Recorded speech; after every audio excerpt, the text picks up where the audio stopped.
Hey guys, welcome back to another voiceover. So for this voiceover, I'm going to be showing you guys the process of, so this is going to be a short comic I'm doing for I think he's newly released, Noviet. He is very pretty, and so, I wanted to draw him and kind of put him in a spicy situation, and I wanted to do like both straight pairing and also yaoi pairing. So we got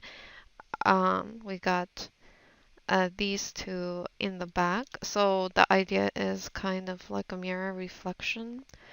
Um, and that's why the layout's like this. And the only thing missing is really his reflection in the mirror, which I will add later.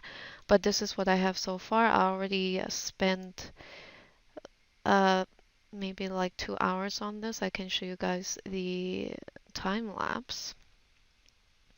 So sketched out first, I use the 3D assets from this program for the heads, for the angles, and then uh, I sketch it out and then line it, rough color, block in, and then rough shadow. And the shadow is applied the same way as my other voiceovers. So that's the process of getting to this stage. And the background was done in Photoshop, so I basically did that and then copied my background layers onto the Clipart Studio file because I can't record if I'm using Photoshop layer. That's why I'm using the Clipart Studio layer. And so these textures actually from the 3D model for Nuviet. So we'll just do like 3 hours rendering. Hopefully we can get it almost to completion in 3 hours. But it is a lot faster to do this with liner this way. So this, I have the texture on a completely separate layer for his coat. I should probably test out the different layer modes. The idea is to have the texture on top and then I would render out the bottom with the appropriate lighting and shadow and then just splash on the texture. And that's the same for the sides of the jacket. But other than that, there's no other texture going on.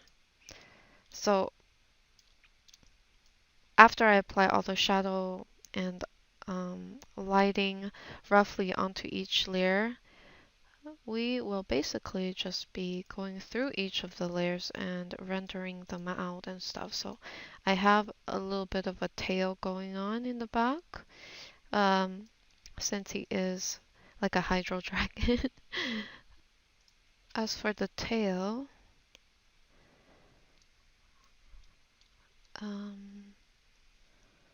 so for his tail, it's going to be a dark navy blue with a bit of blue gradient. I'm going to use the airbrush for this, and then there is some glowy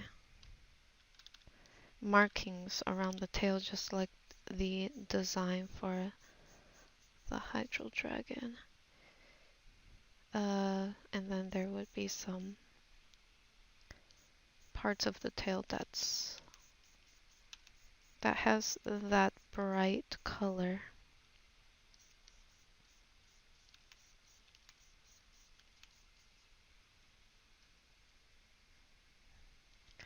And then there would be some markings along his tail. I'm going to use another layer first. I'm going to use a slightly deeper navy here. I think I will end up covering up the lighting. I will add it back later. There is a little bit of gradient underneath his tail. And then we'll add the marking for his tail. I already have it sort of thought up, so I'm just basically following that idea. So his marking is gonna look like this.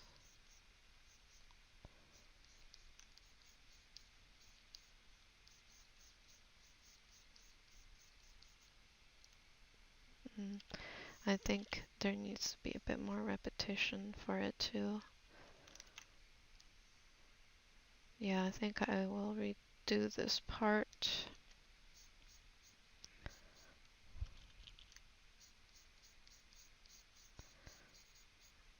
I have to make sure that the pattern is more obvious.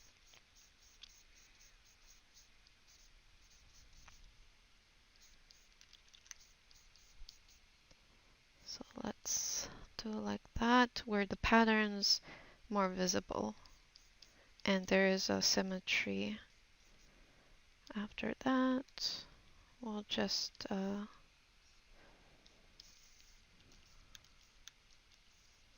leave it as it is. Go back to the watercolor, and I'll just soften up the pattern because we want it to be a bit more fluid, and yeah, whatever I can do to help it blend.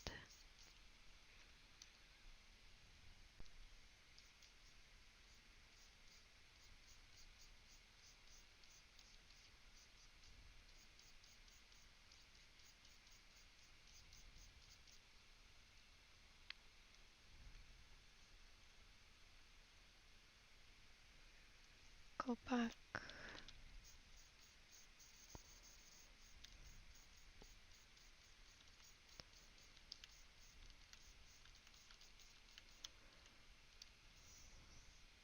Okay, so that is the tail.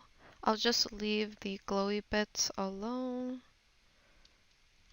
and then go back to the, actually I'll come back to the tail later. Next up, we're gonna work on his chest.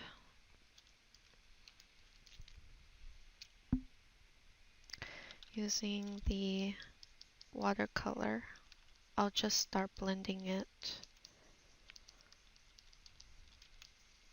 He does have pretty long neck.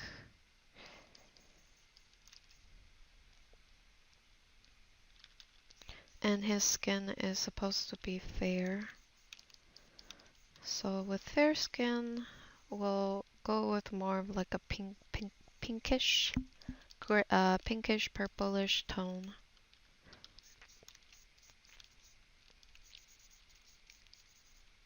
Maybe we can add some more rosy tone as well near the center.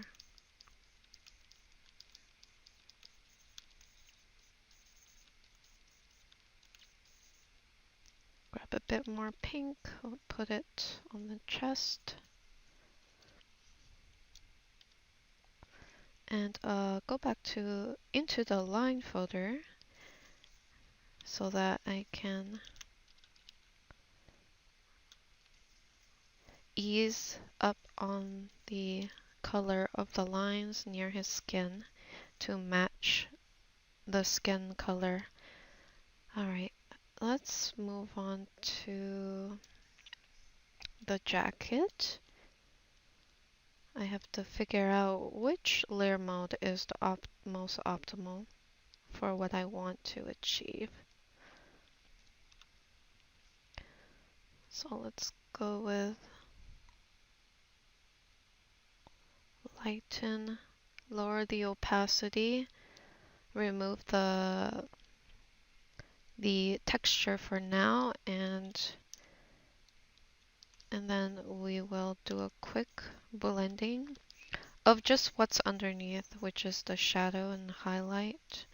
And I just want to make that a little bit more clear. Let's add a bit of this color for a undertone, or the highlighting side, the shadow kind of deal. Basically, it's to help with making the shadow look a bit softer. And then towards the top, let's add a little bit of shine, sort of like latex. Same with this side.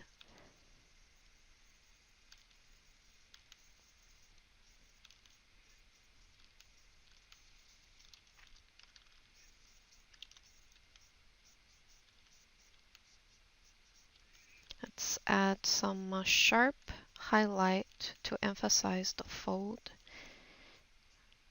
And just gradually fade it out towards the bottom. Let's blend that in. And then we will once again take this color, which is a bit of navy, and then add it inside the shadow itself just to brighten it up somewhat. And then we can zoom out real quick. Yep, it's getting there. And let's apply the texture. So with the texture, it looks like this. Kind of kills the highlight a little bit. Let's search for other layer modes that might look better. Okay. I mean, Glow Dodge looks pretty promising. Let's try the other ones. Ooh, that one looks good, but it does kill the golden trimming. Usually I would use this layer mode, soft light or the overlay is my preferred, but I think soft light looks better here. The only thing is it does kill the golden trimming, which we could add after. Or let's test out with a little bit of color balance and bring up the red and yellow color balance. I mean, didn't really do much. Oh well. And then we can also go through all of these settings to see which layer mode is the best on top of what we have already. Whatever you pick, I guess for me, I'm going to go with soft light. So let's pick that because it still kind of shows the shading underneath, which is a big thing for me. And then I use the liquify tool just to warp it, kind of to make it look like it's warping to the fold of his sleeve. Let's warp it a couple more times, like that. Okay. There we go. Yeah, I think I will have to add the gold separately, or I could just create a layer underneath. Let's use yellow, and then we will add the gold.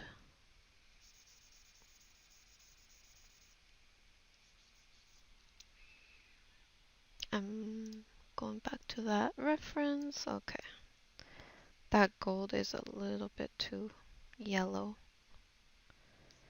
Let's make it more of a unsaturated shiny part.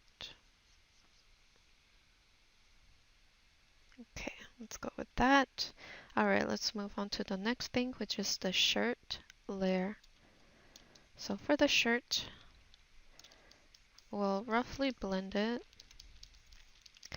And also I might enhance some of this area, which is the highlighted area, the areas with the most lighting hitting on it.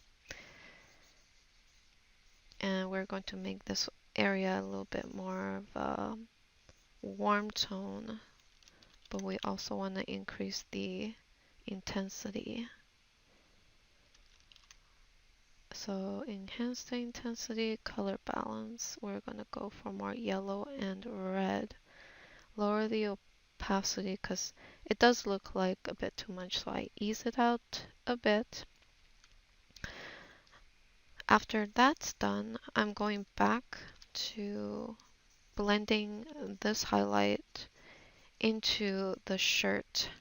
I mean, into what we already have. And then you can make some changes if you want. But I just try to follow along with what I have, and then if I feel like some part's weird, I try to fix it. I wonder if this part should be lighter or darker. Okay, let's keep it lighter so that it stands out.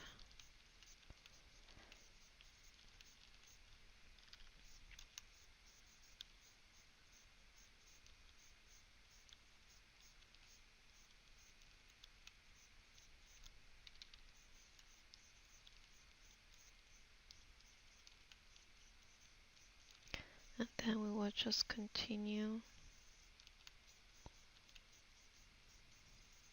to blend it out. So I'll use this brush for now, and then after I'll switch to the airbrush, since both brushes have their own advantages. This one's good for blending really quickly, but the result is a bit more watery slash shiny looking, you could say. It's good for latex, I find, but not so good if you want more control or make the fabric look more velvety, that type of effect. But airbrush is pretty good with that, so we'll just switch between those.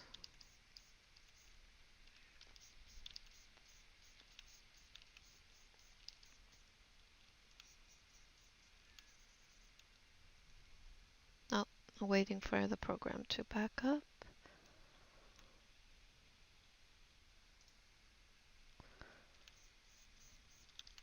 Alright, let's grab a bit of this color. I should probably merge down now. So I merge the layer that I had down to the original layer. Since using this brush, it's better to do it on one single layer and not on two layers. You can do it on two layers.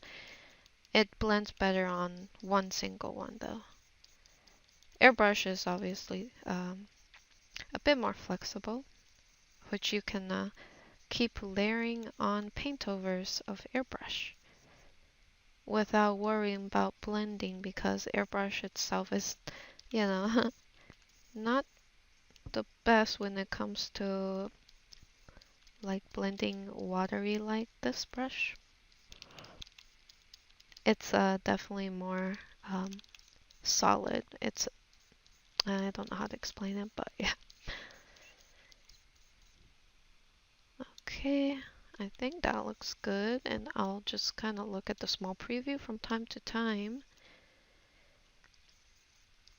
So far so good, and this is at a point where I think about kind of lowering the visibility of the lines itself. Right now the lines is dark, and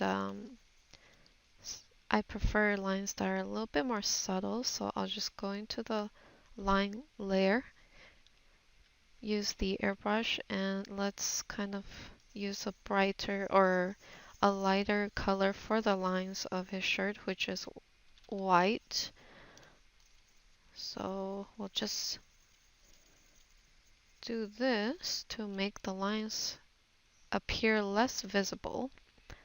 Go back to the shirt. I mean, unless you like the look of lines, then you don't have to do this, but I am a big fan of subtle lines.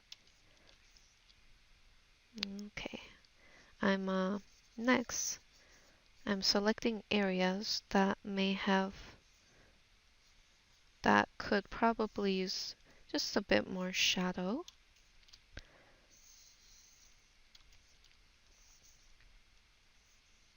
Copy paste, lower the brightness to create more contrast, and then blend it in once again. So we'll just stack these on.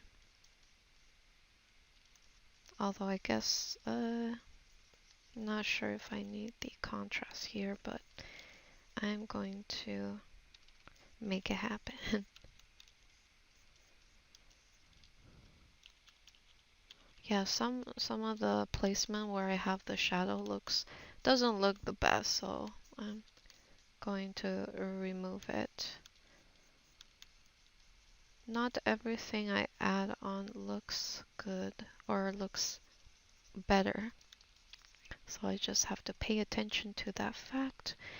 And while I'm working on it, I have to make sure to check the small preview and just keep an eye on the aesthetics.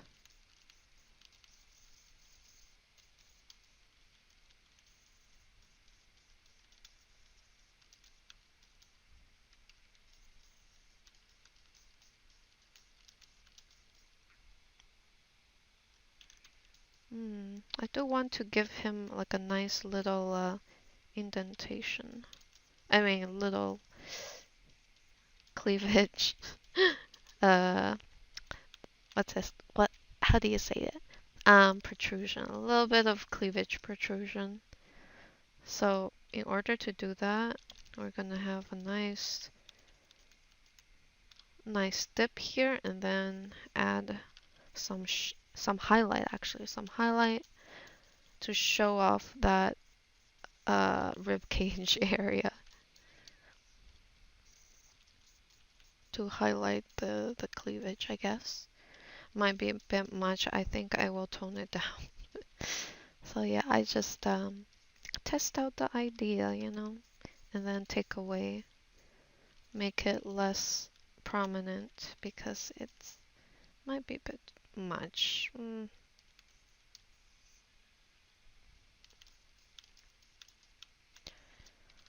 Let's grab this color. I'm going to add some highlight alongside the ripples of the fabric over here.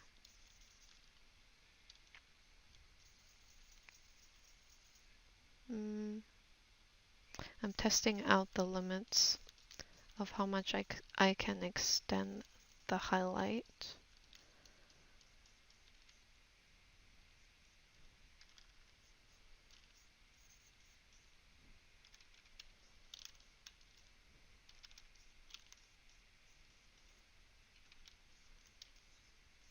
Let's grab a bit of this.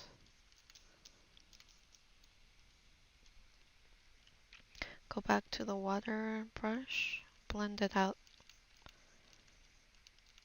slightly. I'll just try to smooth some of this area out. It's still quite rough. Do a little before and after, just to check to see what we're doing, if it's good or bad. Okay, I think what I'm going to do is revert back to before in this area because, yeah, before looks just a bit better. So now that we're back, I can then try again. Let's shade it a little bit differently. Let's add tiny amount of shadow along this area.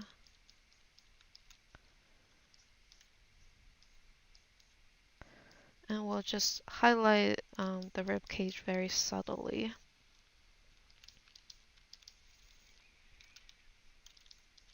Let's add a bit more shadow.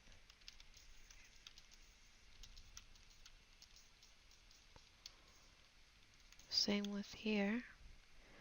I think I need to just clean this area up. I haven't cleaned that part in a bit. Let's go ahead and borrow some of the color underneath, because up top it's the tones are more warm, so we'll add a bit of cooler tone, and then using the airbrush to blend it out. Alright, now let's add a bit more shadow right underneath this area where the hair is overlapping on top of the shirt as well as the jacket. So a lot of shadow.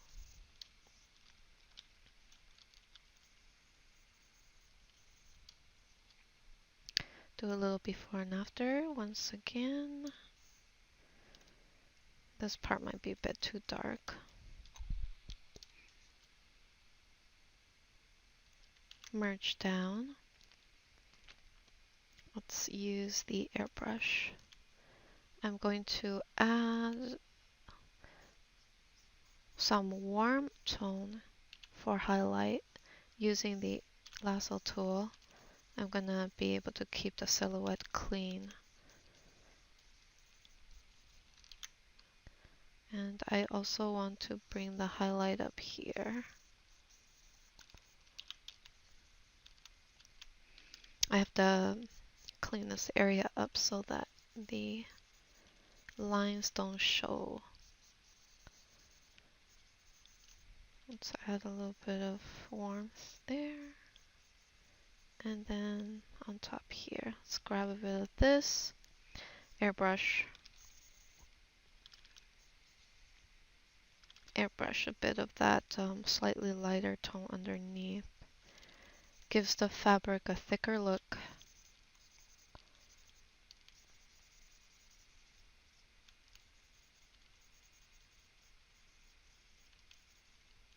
Let's grab some highlight so that we can add some volume to the shirt. Use the lasso tool to help me isolate that part.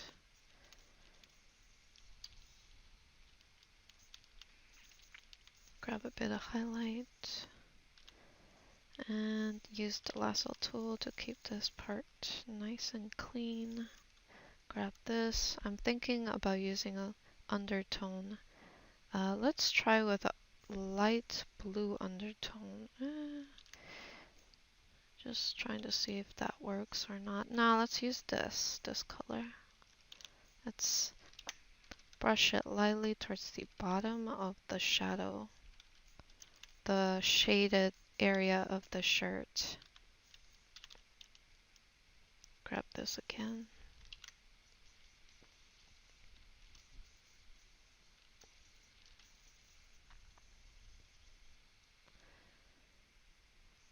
Okay, I think it's working out. We'll just clean up the rest of the shirt. So this part is taking a while to just refine.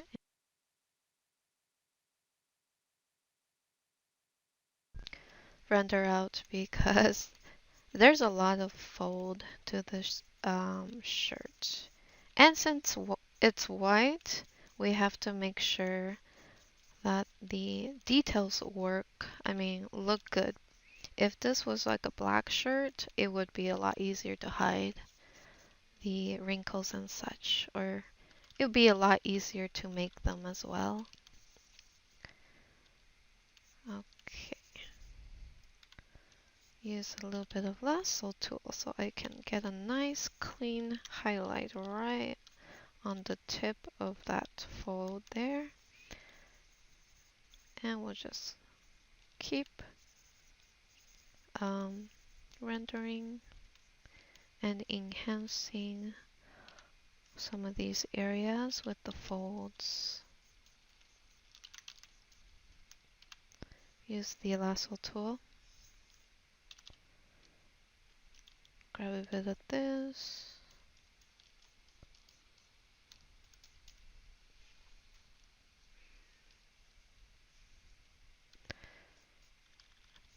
Okay, now I will add in some more wrinkles.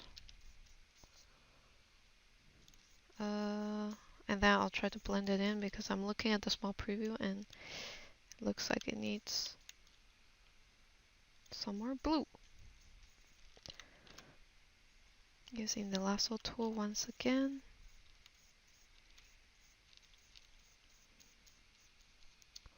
Let's, not sure if I should add highlight or shadow. I think the shadow look works better. And then we have these little folds right here where I'm going to add a bright color to parts of it.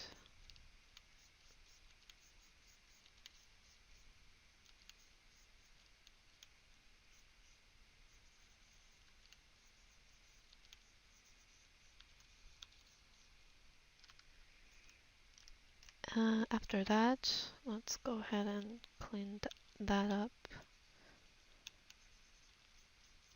Okay, I think that works. Let's go use the airbrush, and then I want to also going to create a new layer first.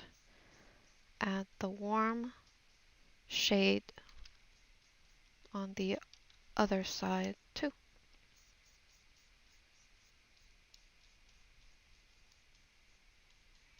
Let's see if that actually works. I'm applying it kind of roughly. Yeah, that's not bad actually.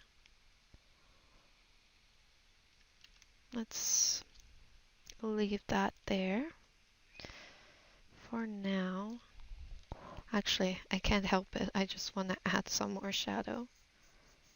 Let's add some more shadow right underneath like this, where the jacket is on top of the sleeve and it's casting a nice shadow that contours the fold of the clothing.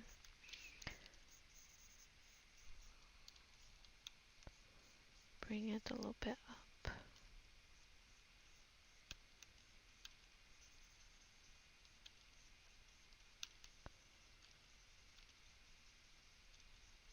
There.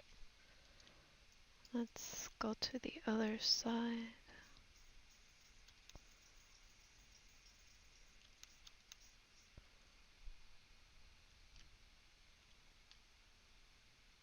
Waiting for that autosave.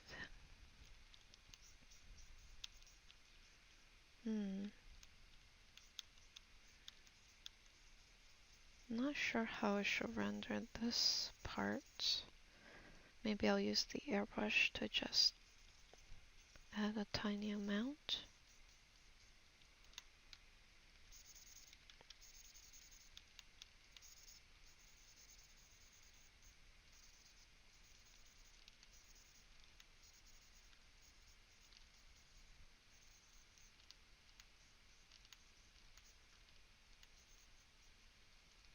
Let's add that.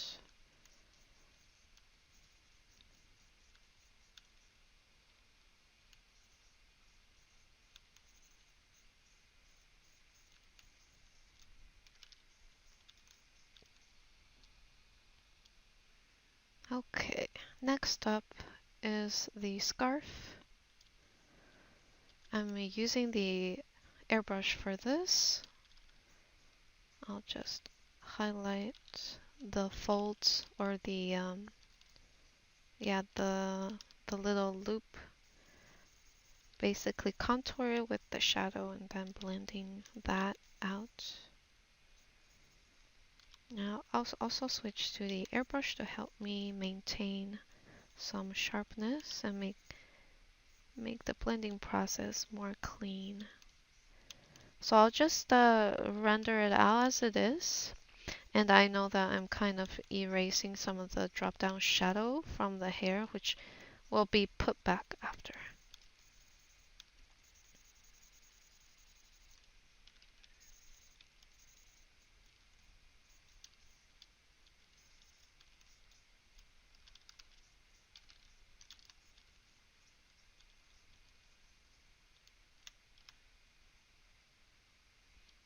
Let's go and select the area where I think there's going to be a nice drop down shadow from the collar onto the scarf.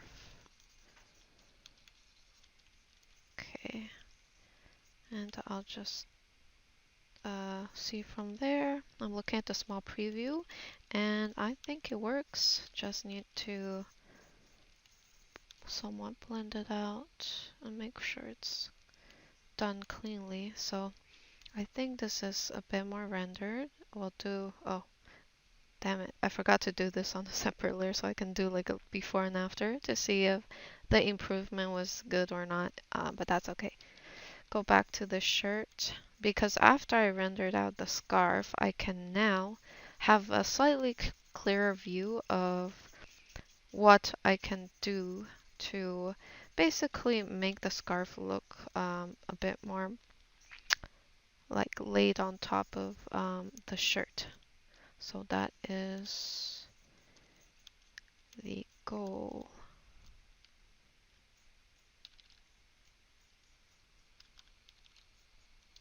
Okay, I think that looks a bit better. Grab a little bit of this color, a bit more blue.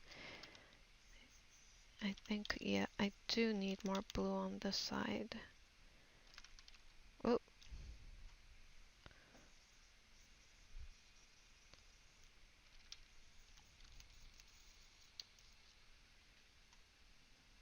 Okay. Let's do a bit of brightness contrast real quick.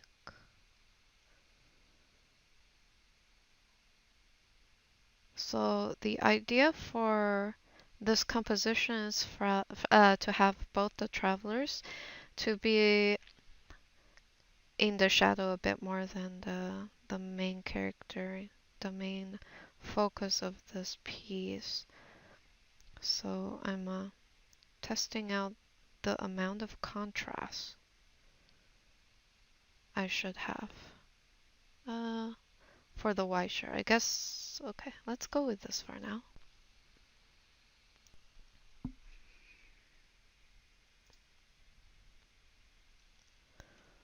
Alright, let's go back to the lines and ease up that the line work on the scarf. So let's go for this lighter tone. Almost remove the lines itself, but not quite. We just want a little bit of that line. And here you can see the patches that's not been filled out properly. We'll just go ahead and fill that in, fill out all the patches that's not been covered. Go back to the scarf, or I guess I'll just keep rendering it out until, yeah, I'm satisfied basically. Let's go with this much rendering. Alright, the next up we're going to go to the sides of the jacket, removing the texture first. Lock it in. This part I'm using the watercolor brush. Nothing too complicated because there's not really any folds to worry about. It is a very solid piece of hard fabric, so it's gonna be nice and smooth. Or yeah, the way I'm going to render it out, it's gonna be a smooth piece of thick fabric with a bit of sheen maybe. Using the airbrush so that I can ease the gradient on it.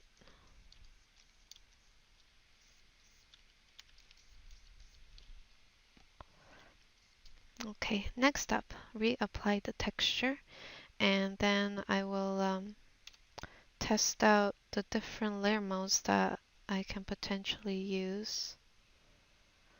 I think this soft light is once again pretty good, but it does kill off the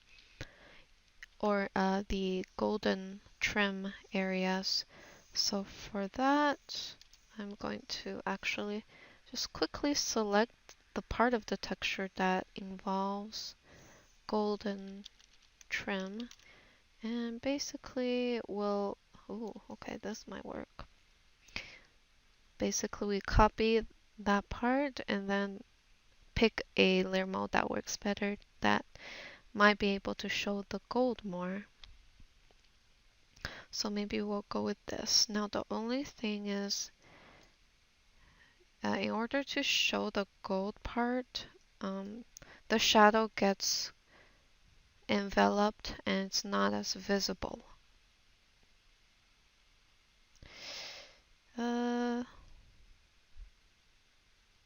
So I guess I'll keep it like this, and then I will add a multiply layer right on top so that I can apply a bit more shadow and the shadow will show.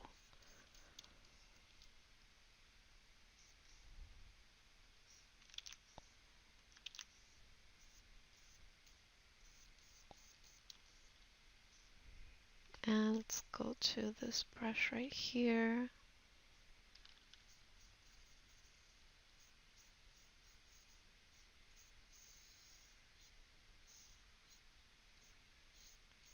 And we'll just add drop down shadow.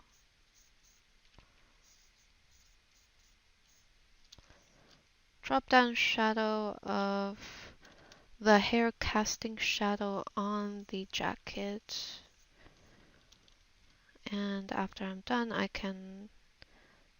want to see, actually what I'll do is lock the layer, use airbrush and switch up the color for the shadow and see which one goes the best with it. But I think I need to kind of refine the hair because the hair right now is quite rough and it's hard to gauge. So once I clean up the hair a bit more, then I can come back. So I overlay the shadow right on top.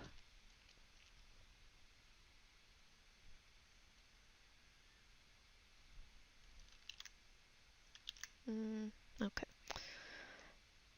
I guess we'll move on to the pants, which is just his knees, so it doesn't require too much. We'll just add a slight bit of highlight near the tip of his knees. And then I also want to add some wrinkles coming from the seam on the side of the pants.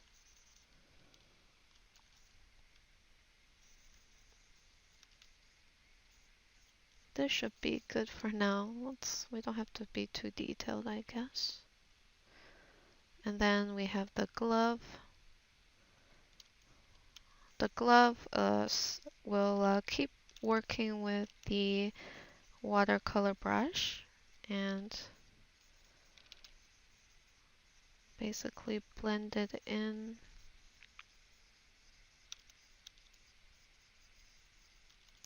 Let's use the airbrush. Let's use a bluish tone for the top portion. A little bit darker. And then we'll just kind of graze the top of each finger, and then I'm going to go in with like a really bright yellowish tone. This is going to be the highlight point of the glove, the leather glove. And we'll just kind of place it, and then using the watercolor brush to blend it out. I think this is the kind of texture I'm going for.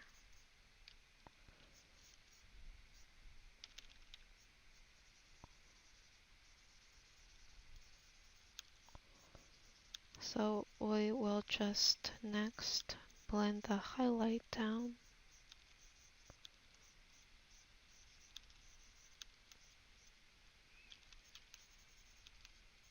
Add some more bright color.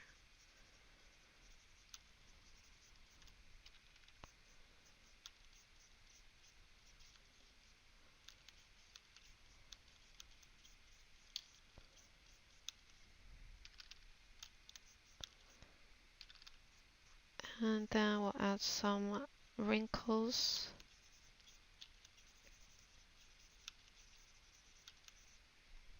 Grab Let's grab like a warm tone underneath for the highlight shadow. I mean, yes, highlight for the shaded part.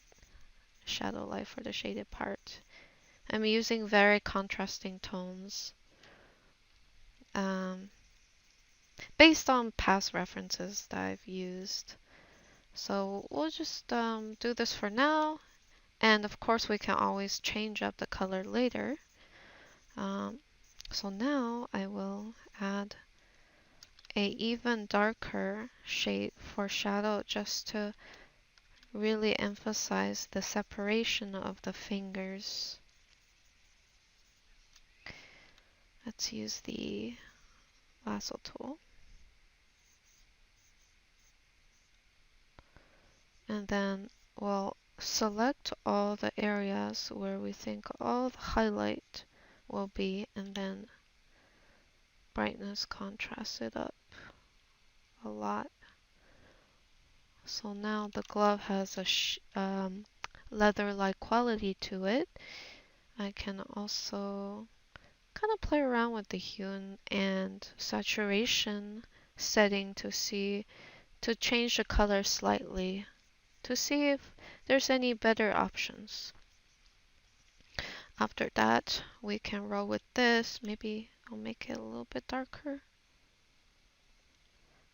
The red tone on this hand might be a bit much, so I'll slightly blend it in so it's not as prominent. Go back to the pants now. I wonder if I can just go with the glove shading pattern, have a bit of warm tone for the shadow highlight, and then we'll add a bit of this for the tip of the knees kind of deal.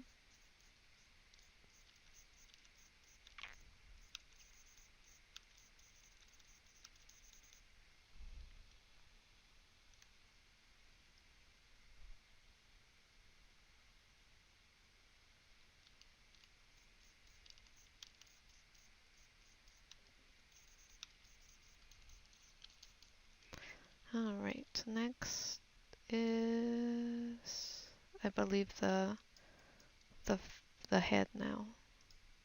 Yep. I had the face on a separate layer just to make things a little bit easier. So with the face, I usually like to use airbrush because it allows me to be more precise and solid in my shading. Solid as in it's not as blendy, so I can have more control, I guess you could say. Going for that anime look. This is gonna be very different from the cartoon style that I tried to go for. Well, at least I'm gonna try to see if I can really give it that style, that anime, 3D anime look.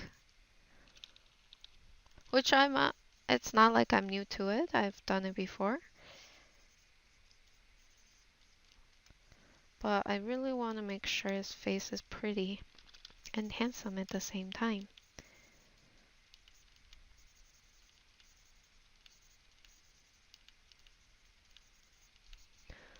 And we're going to look back at the small preview often. So I might have to move his face around after I'm done. His chin might need to be a bit wider.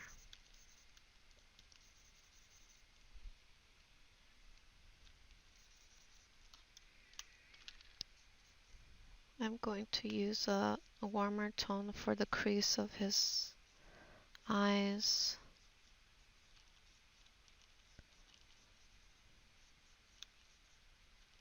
And then we'll use blue for the inside of the whites of his eyes, because I think this eye is probably going to be in shadow, probably. So it needs to be a little bit darker than the other side.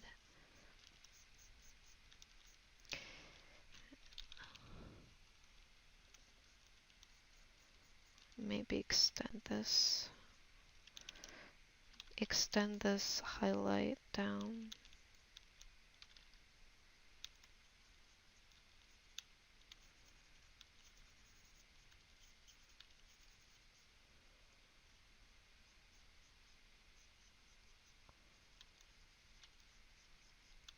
I'll just use this darker color to highlight the lips.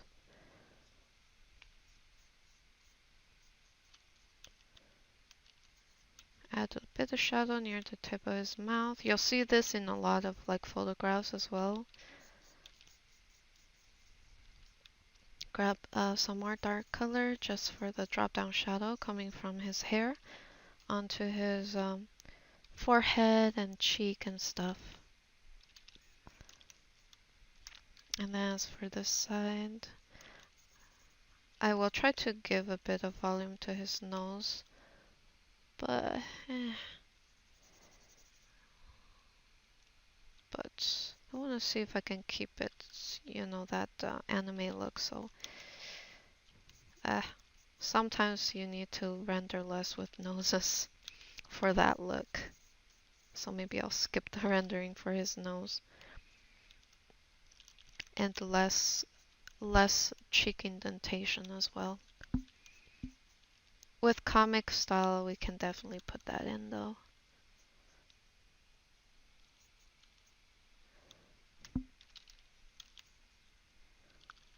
Let's add a drop down shadow casted from his eyebrow, his high nose bridge slash brow bone onto the bottom of his eye right here, and then some eye bags.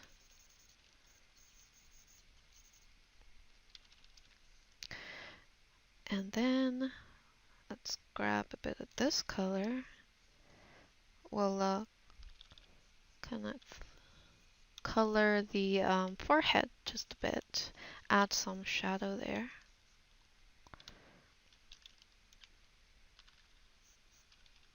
Add some shadow under or in between the double eyelid. Add some more shadow underneath his eyes.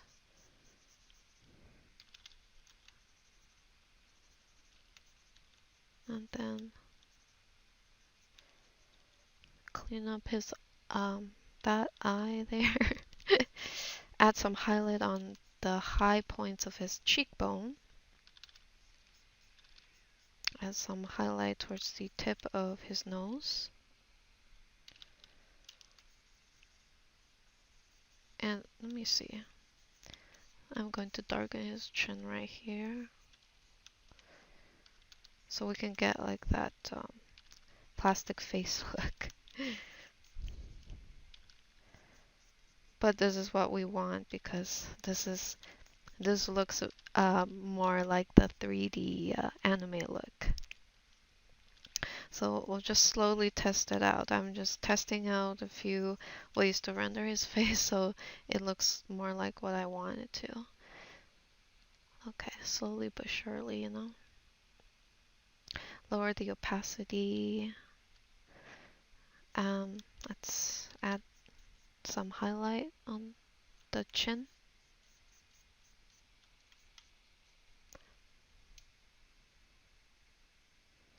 Maybe we will make his other cheek flat actually. Yeah. I could give it volume, but it definitely looks a bit more like the anime style if I don't. So that's what we must do for now until we work on the hair and render it out a bit more.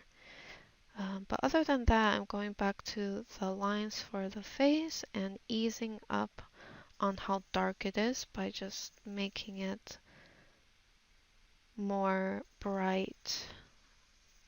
So I'll just use a slightly lighter color for them. go to the eyes part and do the same. We'll camouflage the lines in more by making them a brighter color.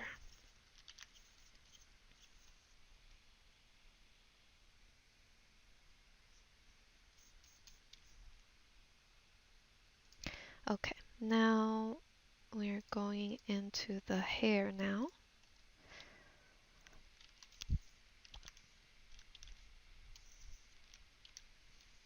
Okay, make sure it's on multiply. So I'll just make some of the areas less visible on the hair, especially the hair because his hair is white. So we'll ease up on how dark it is, how dark the lines are, and then slowly render it or slash blending it out with what we have. So now that that's done, slowly but surely, I'm gonna start by adding some shadow underneath this loop of hair.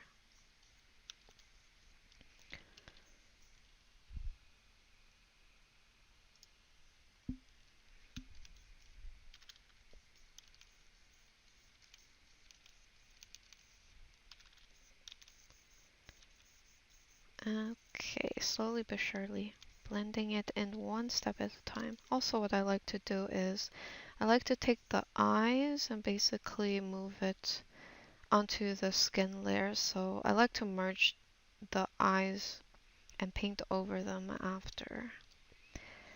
But yeah, just did that real quick so that we can get the eyes out of the way of the hair. So with that done, we can continue to clean this area out. I'm going to fill in these patches real quick. Let's grab some of the color and pull them upwards.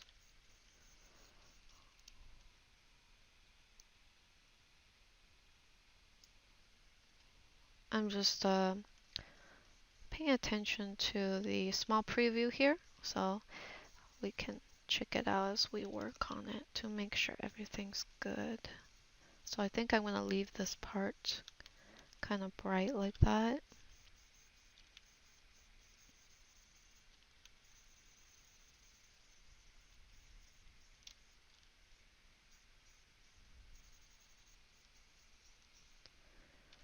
Add a bit of shadow there.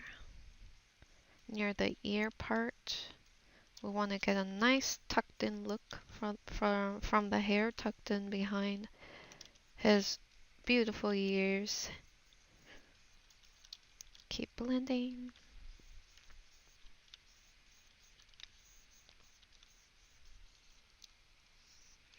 And then we'll move on to this patch of hair. Let's use the lasso tool here, just to really get that nice sharp shadow gradient look.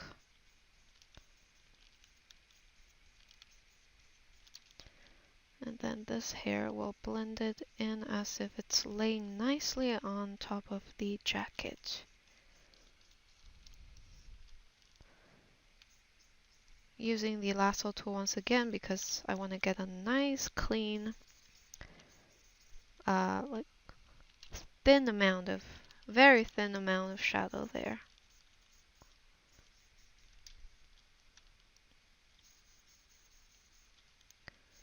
We shall continue.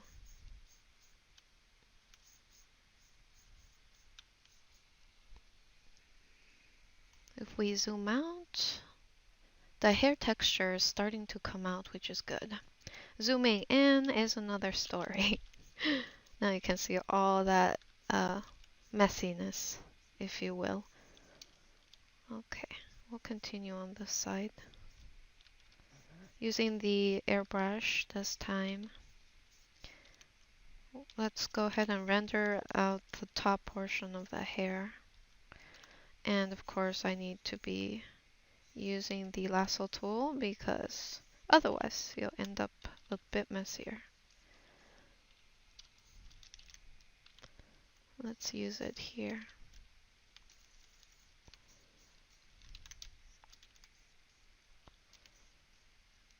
Using this, the watercolor brush. I want to give some more hair-like texture.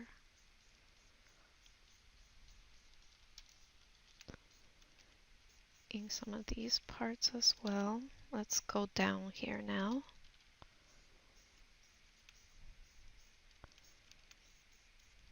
Let's grab a nice vibrant blue for the highlight.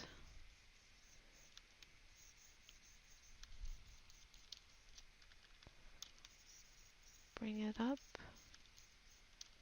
And then this side. We'll render out each strand or slash patch of hair this way.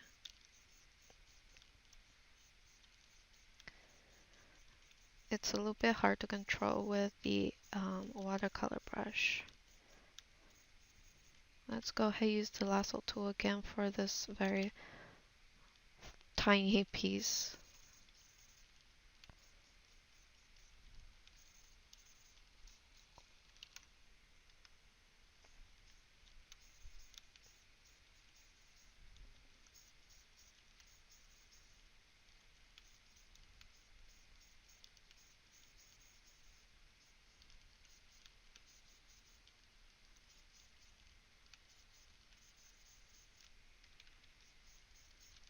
We'll just use the airbrush to blend, blend, blend. Starting to clear up nicely though, if I zoom out. So after that's done, we can render it a bit more. But for now, I think this is a good level. So typically, you know, you can choose how rendered it is. I prefer maybe 1 or 2 more passes after this. But this way, I think I can finish a little bit faster. And I'm starting to get used to using lines, so I feel much more comfortable with them. Before I would be not loving it because, you know, with lines it's hard to fix and if you wanna, yeah, if you wanna fix something, you have to move the lines and the layer separately. The more I use lines, the more I get used to how to use lines so that I don't need to move it as much. So in the end, I think it was a good decision to switch to line art again. Back then I was like, I hate line art. I guess you just need to get used to it.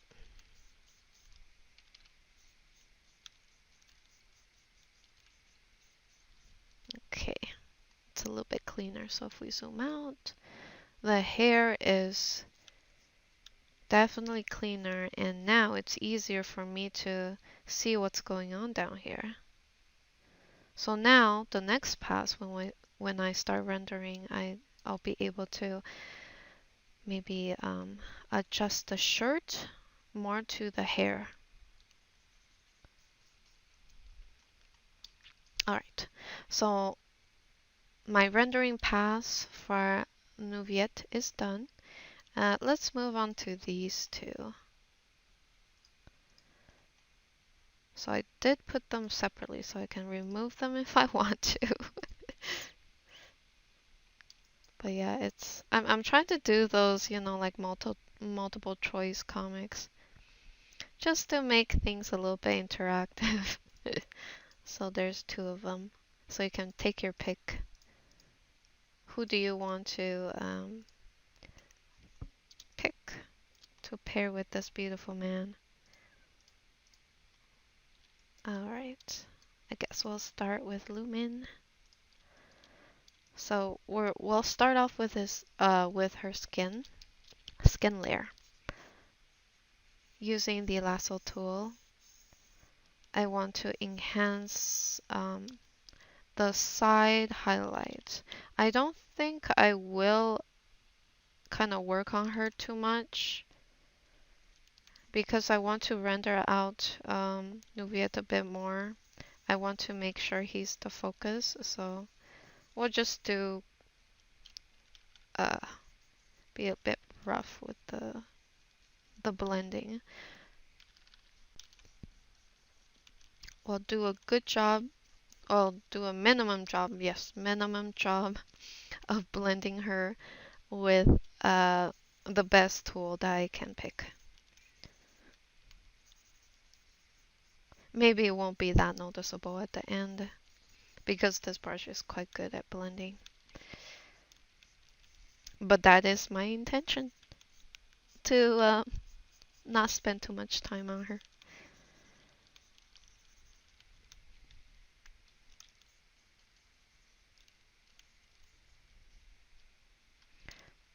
Over here, I'm going to use the airbrush, going in with a light gray color,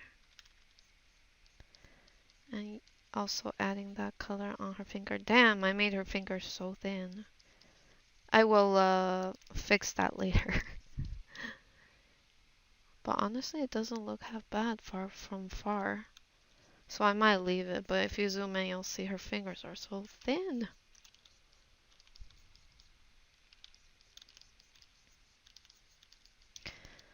Alright, move on to her face. Let's zoom in.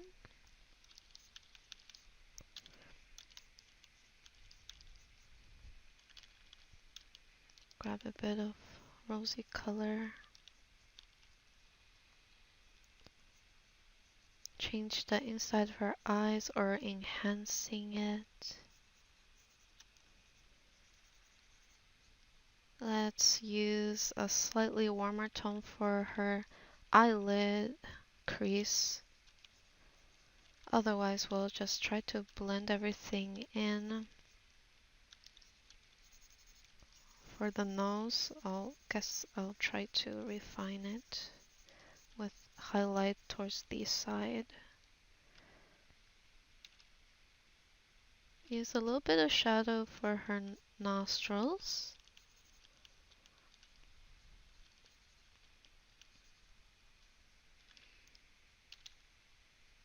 Let's use a tiny amount of shadow near the ends of her mouth.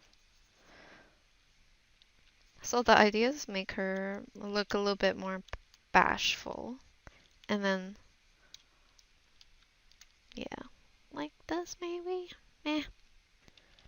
I suppose it's not too important. Add a bit of blue. I think I will be able to give her eyes more expression once I merge it down. Yes. Multiply layer mode. Ease it in. Make it, I guess, make it not as visible, and then change the color. Actually, I might need to make her her lower lash line a bit more darker like that. I'm going to flip her. Oh, how come it's not working?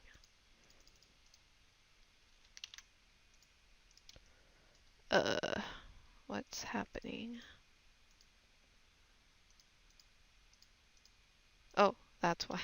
Wrong button. I was like, why is it not flipping? That's why. This is rotation reset. This is the flip button. Okay, now that she's flipped,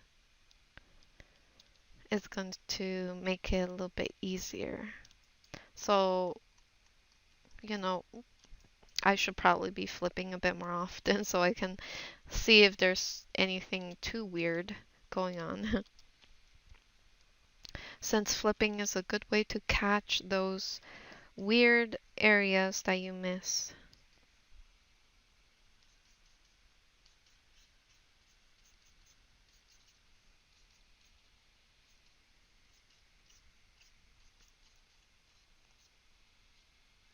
I want her to have a more bashful look. Oh, but I'm not getting the result I want. Let's just go back to the original. She looks apprehensive. I want her to be a bit more shy. Yeah, like that, maybe.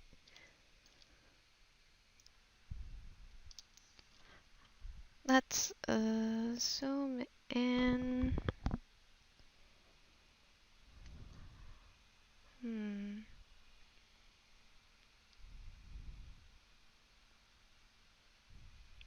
Okay. Let's merge down the eyes into the skin layer, and then from there I'm going to try to blend it out using the watercolor brush.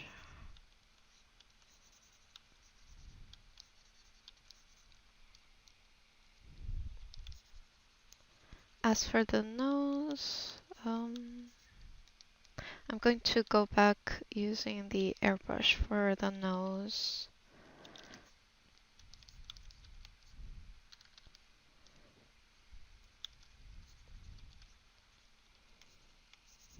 And I'm just going to remove the lines, paint over them, I mean. Kind of restructuring the nose. Let's see if I can just give her like a cute nose, cute anime looking nose. Let's add a bit of blush on top. Add some blush to her cheeks.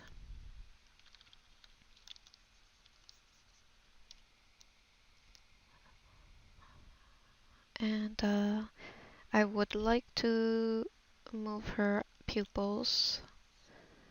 I want to make her look more at the viewer. At least, let's see how that looks.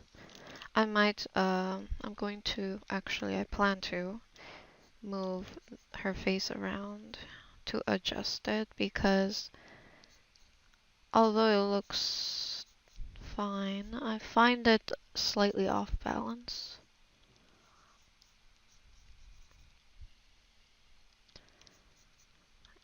I also want to change her lip shape.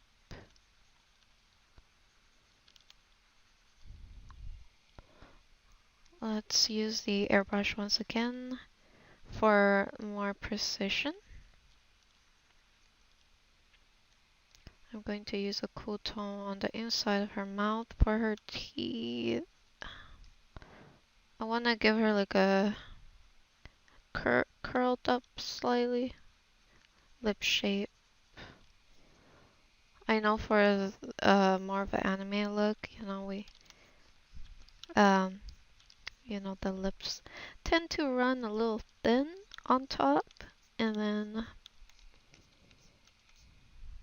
a bit more plump towards the bottom, but we could always test out a fuller upper lip and see how that looks.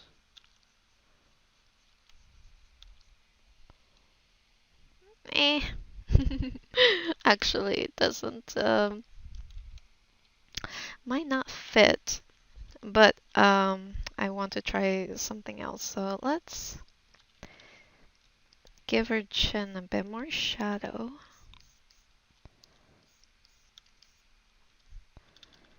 So that might balance out her fuller lip. And once that's done, more shadow is needed. Oh boy.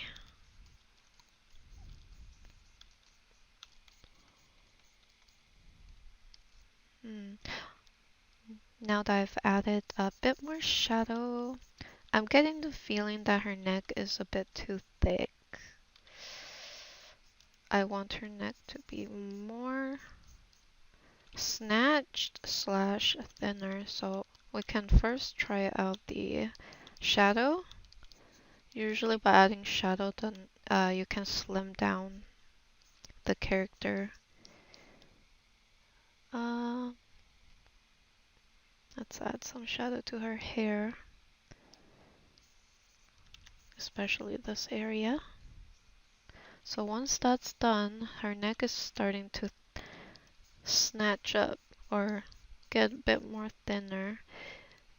And now the issue is her face is slightly off center. Uh,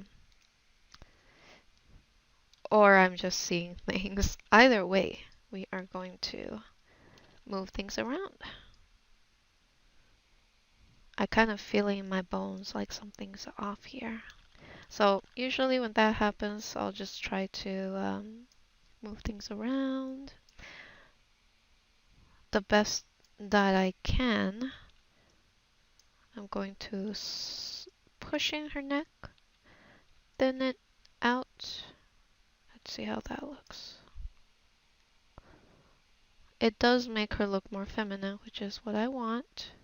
That's good.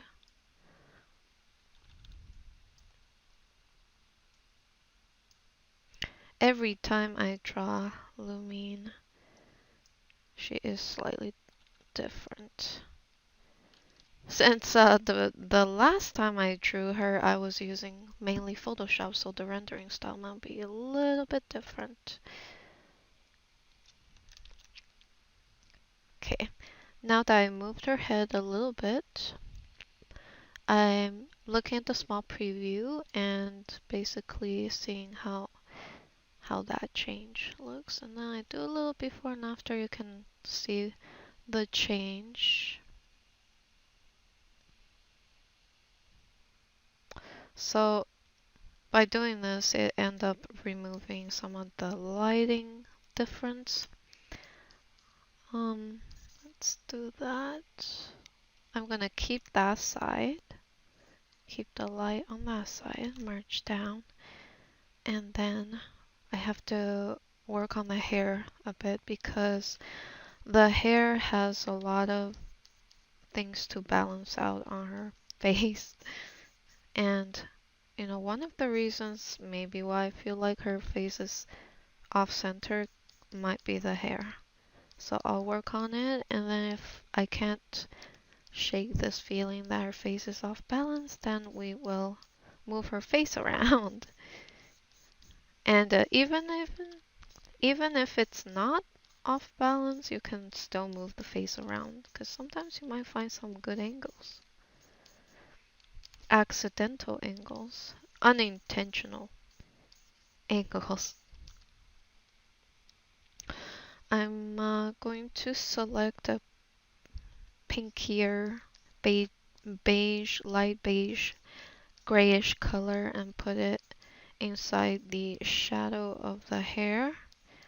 This is not exactly, since the hair is blonde, the reasoning behind the more beigey choice is just to break up that monotone of blonde hair. Usually blonde, were thinking like yellow or sometimes even like an orangish color. So just being able to break that might make the hair look better because, you know, using the um, same tone usually it's hard to give it that 3D look. That 3D look, how do you say it? Okay. Okay, so it's like comparing a normal 3D render to Pixar 3D render.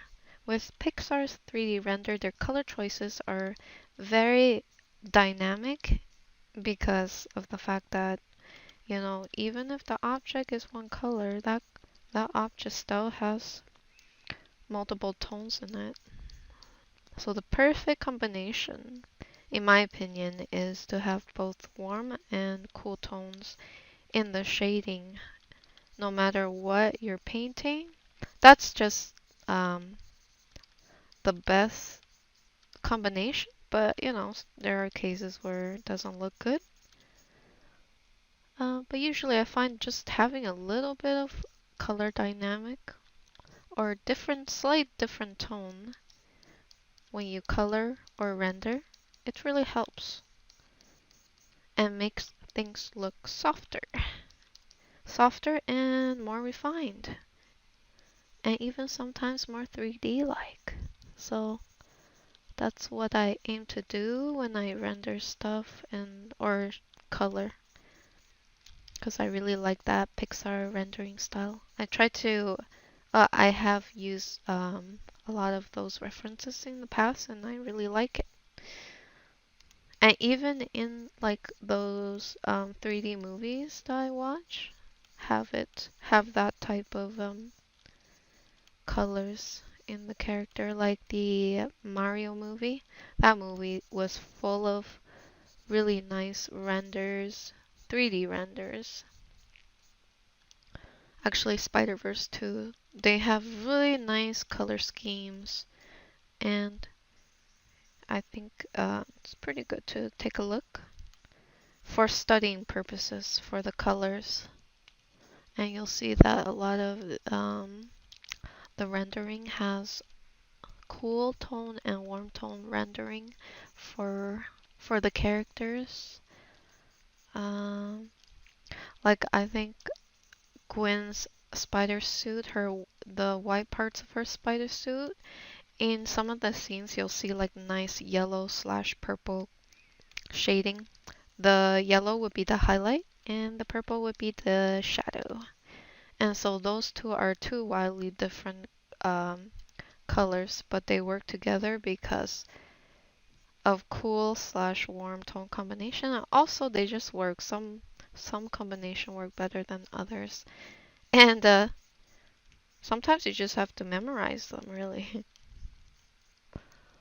Okay, I think the hair looks a lot softer. So if I zoom out,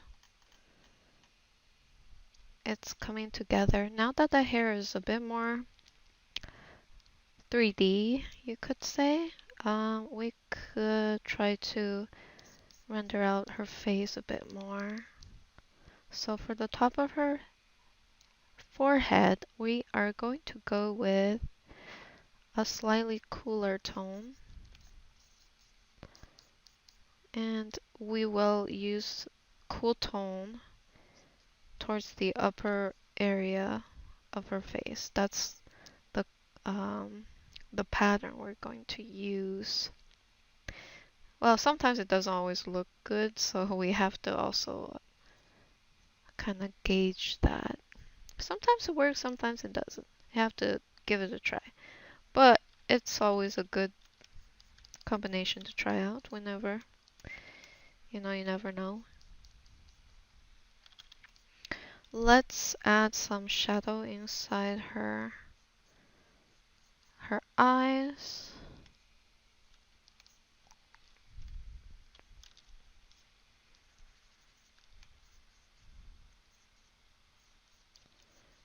I want to make her eyes glisten like doll's eyes. This part could be a bit more yellow, so we're getting a nice combination of yellow slash purple gray for the whites of the eyes. And oftentimes for like golden eyes or any eye color that's warm tone, a bit of cool tone inside makes the eyes look more glossy. That's just like I find like a quick thing to keep in mind, that it just works for warm tone eyes. For cool tone eyes, it's another story. That one, it doesn't look that great by adding warm tone inside the eye. But for warm toned eyes in general, adding just a tiny bit of blue usually enhances the look, right? But a lot of this, we have to test it out.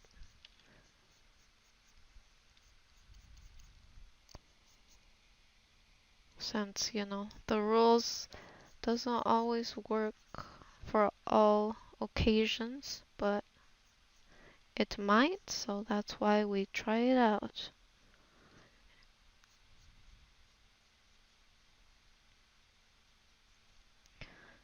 I'm going to then just make sure to line her eyes, although now it's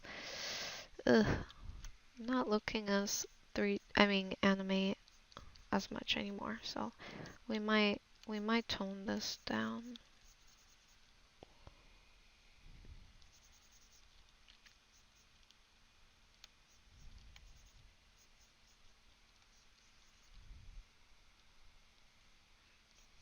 I might be able to just change up the shape for her eyes. That might work out. So I'll do a little before and after. This before, after. I can also maybe do like 70% of that paint over, so it's not too prominent. We'll merge it down. So I think I will want to move her face around. Copy that whole part. Move her face. Yeah, I think moving her face does, maybe move it down a little bit.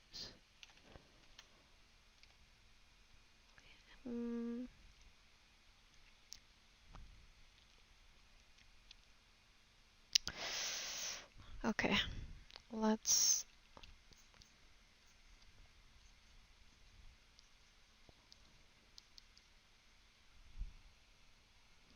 change her eye shape slightly, warp it.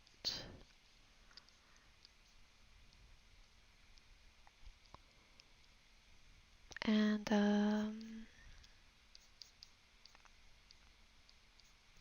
I'm going to find her face line.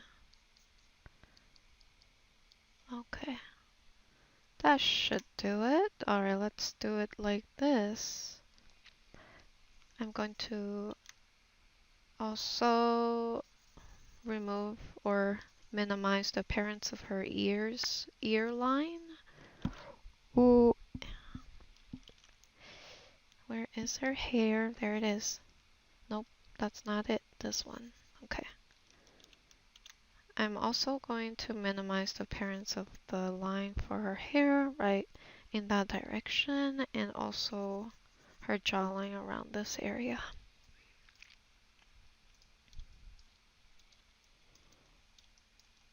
So now that that's done, let's go to her feather, the iconic feather, Lumine's iconic feather.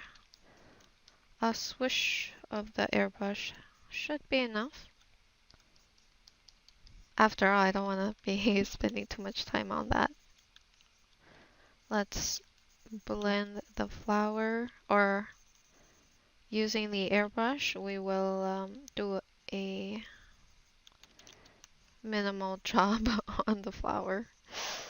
Flowers are not really my priority, so I just do the bare minimum. At least I'll try to make it look as pretty as I can. Maybe I'll add a bit of blue to the white color petals. Using the lasso tool, I'm going to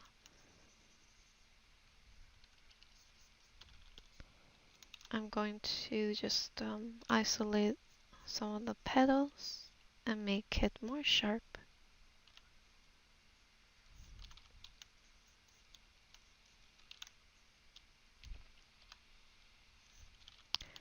Next part of the petal.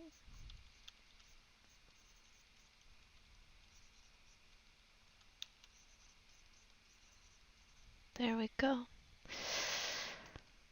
Okay, now let's try to minimize the line art for the flower.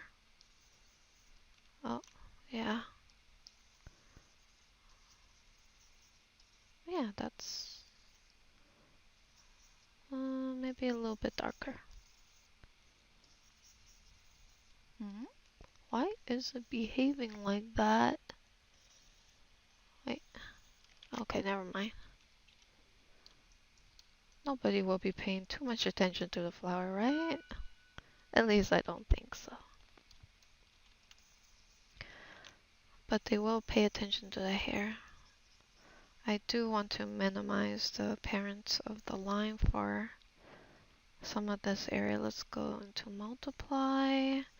And as you can see, I missed a lot of areas when I filled her hair in. Lots of little patches that are missing. So we'll just go and paint in those missing pixels. I just use the water blending brush for this.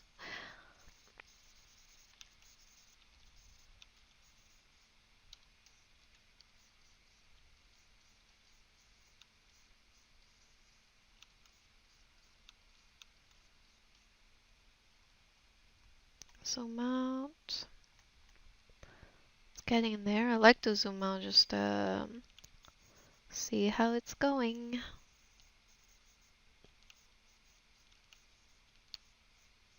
Grab a bit of this color.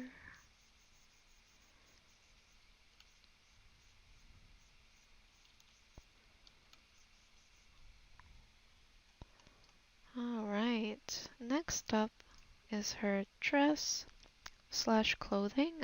Could use a little bit more volume, so I'm going to go with a dark shadow color that is purple, which I find is a nice shadow color for white clothing in particular, and that's just one of the shadow color I like. You can test out a couple. There's purple, there's just darkish yellow, depending on the lighting, of course. But purple is good. I like it. Alright, we'll just add some shadow.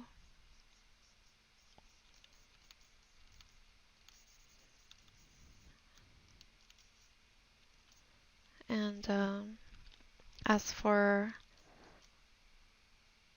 like a neutral buffer color, yellow is a good choice for that. A color to somewhat balance out the coolness, the overall cool tone that I've got going on. So that is the reason for this color pick.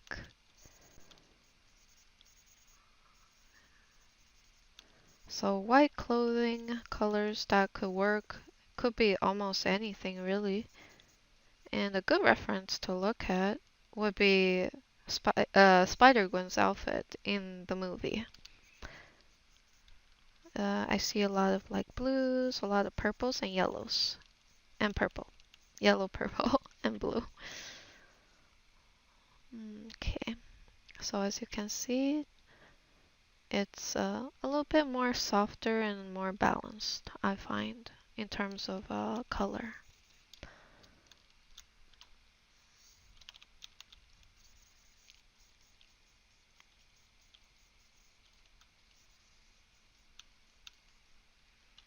Merge down, and then I think we could use a bit more contrast. So I will select the areas that's already highlight or supposed to be light, and I basically intensify the contrast, or up the contrast, I guess. And then we'll just erase the corners to blend it in. Next up is the collar. So instead of a scarf, I know she has a scarf, I gave her a choker. That's my way of being lazy, I guess.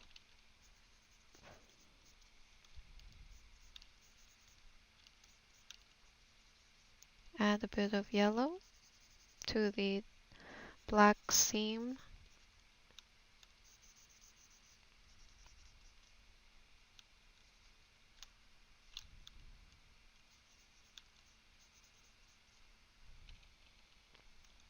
Let's add a bit of yellow. Alright, next up, I touched on the hair already, so I'll just work on that blue strap. Here, this is supposed to be like a silhouette replacement for her scarf. She does have a scarf, so this is just me trying to fill the canvas, if you will, on this side. Whatever we can think of sometimes, you know. What can we put there to fill in the composition so it doesn't feel too empty? That's something I always think about.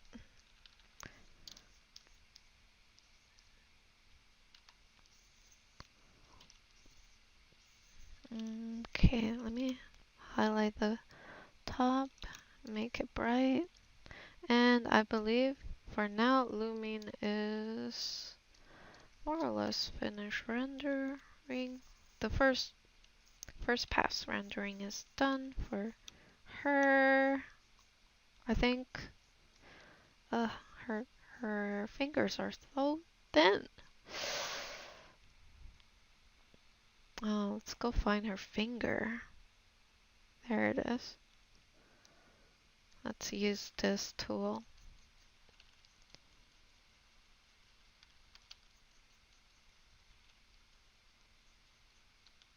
Using the actually not the liquify. Yeah, is it the liquify?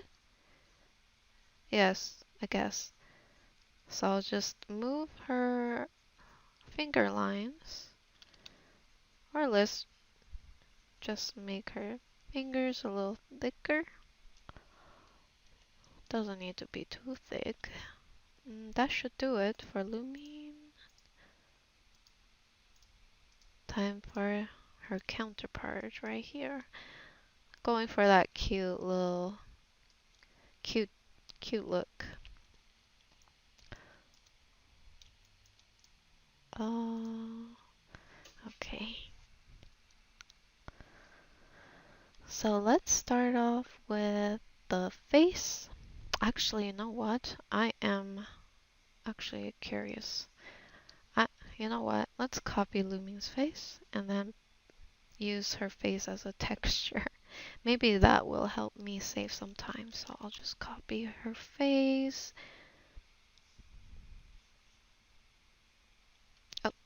Oh, waiting for the backup. Alright, that's done. There he is. Let's paste her face on his face. Lower the opacity.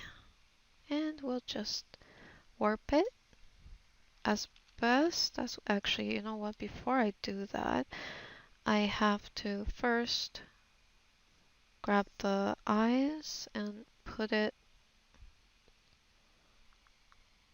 on his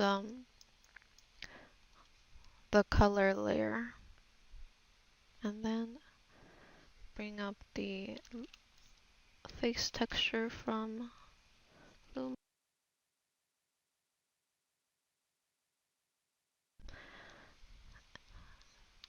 and then we'll warp her face onto his as a texture.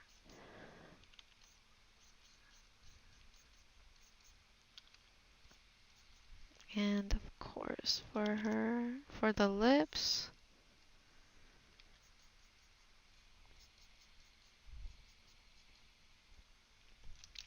warp it down. Alright. I'm going to remove that part.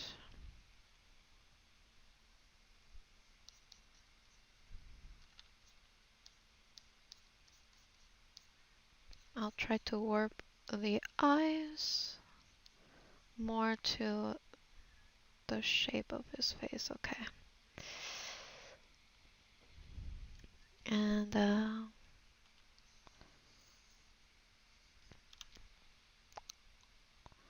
let's increase the brightness for that side of her face.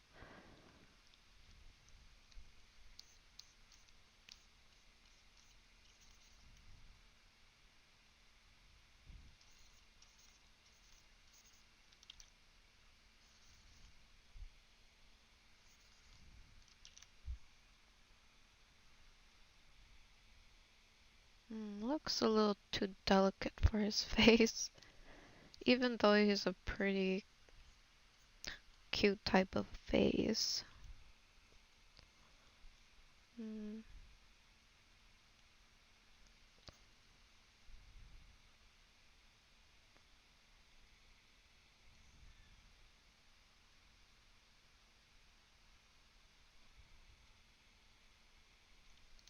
Okay, you know what, I'll remove that part. Let's keep the eyes.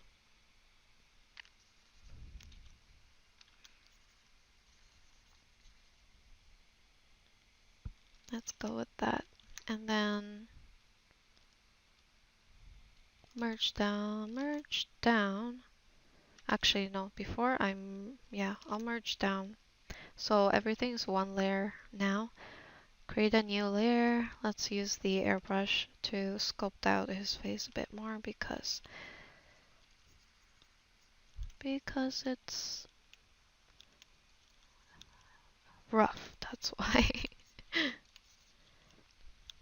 And I'll try to keep his features slightly more masculine.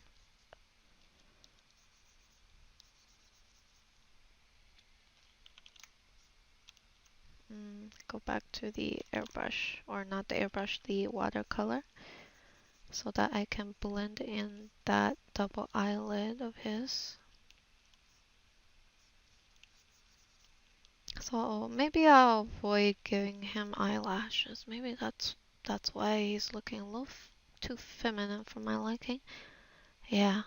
Looking at his model, his model doesn't have any eyelashes compared to Lumine's in-game model. So I think I will just do that. And maybe I'll make his eyebrows a little thicker too.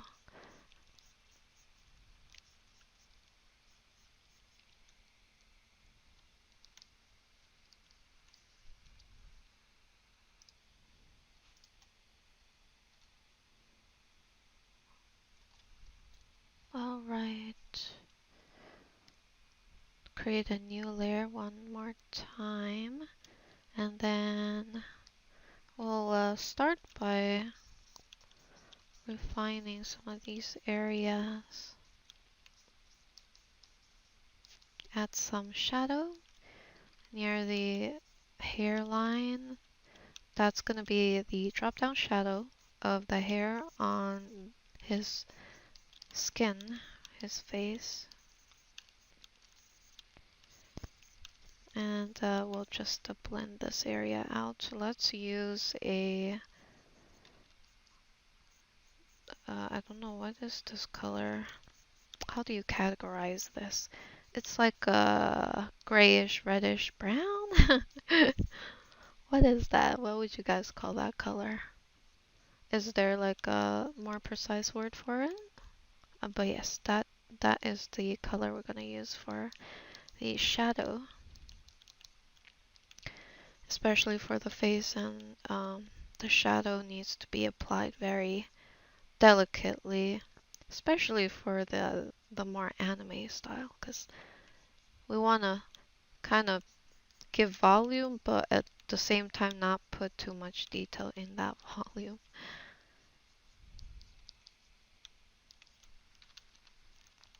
Let's sculpt out some nose bridge, but not too much. It's a fine balance of not a lot of detail versus enough detail. It's hard to explain.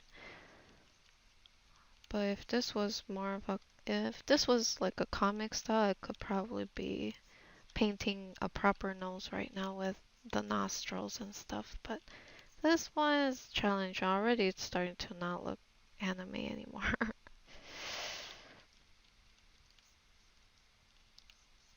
we need to hide the nose bridge. I mean, we need to hide the nose detail. I still want to have that highlight right here.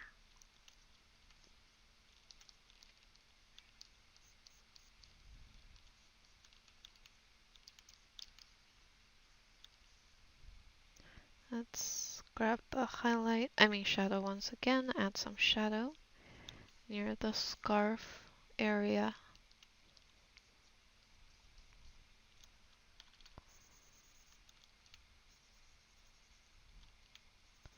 And then we will refine the ears.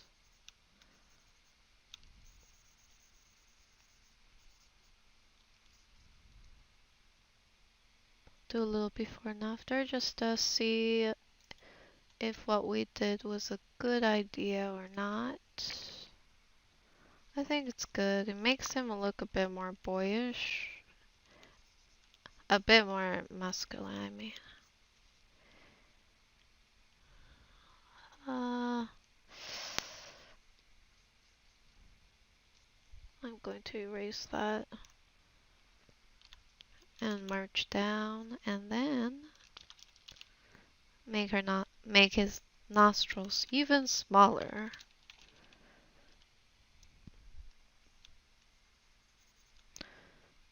That's the sacrifice for anime nose. Gradually removing the nose or giving the minimum amount of volume to the nose. Let's create a new layer, and I want to add a slight bit of highlight on the lip.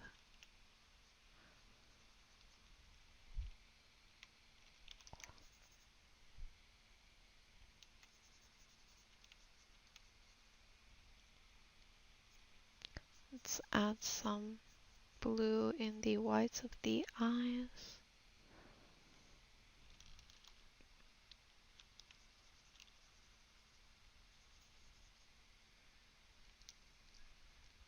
Okay, I'm going to minimize his neck line art. Minimize the neck and the ear if I can help it.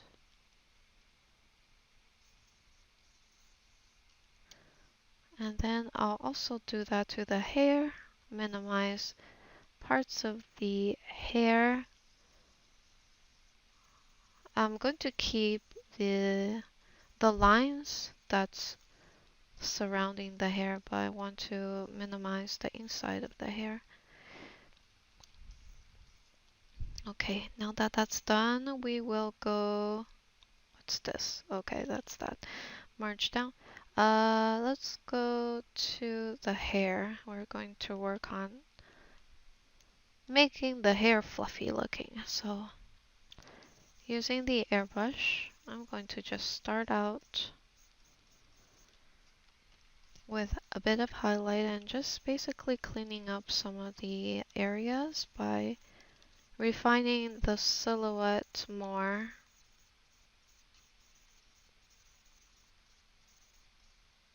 Add a tiny bit of highlight towards the tip.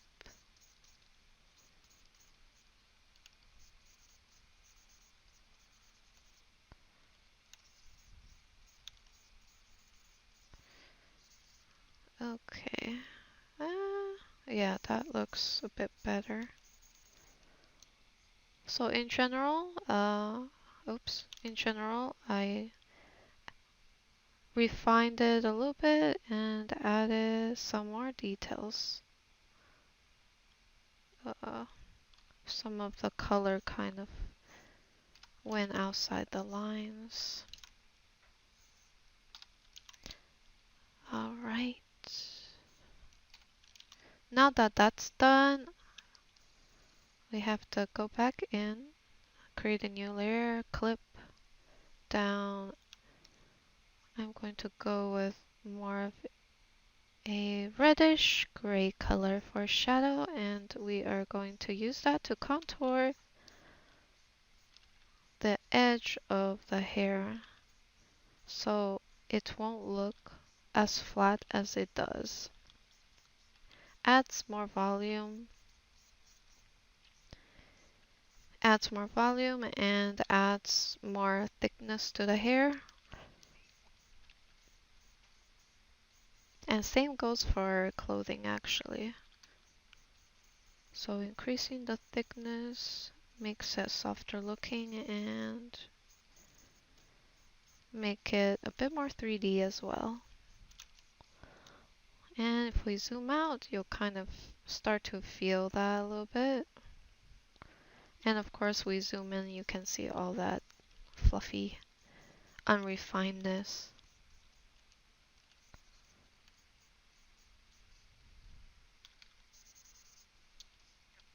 So now we'll just refine, merge down, use the watercolor. I use this to quickly blend some of this in. And I'll try not to change the positioning too much.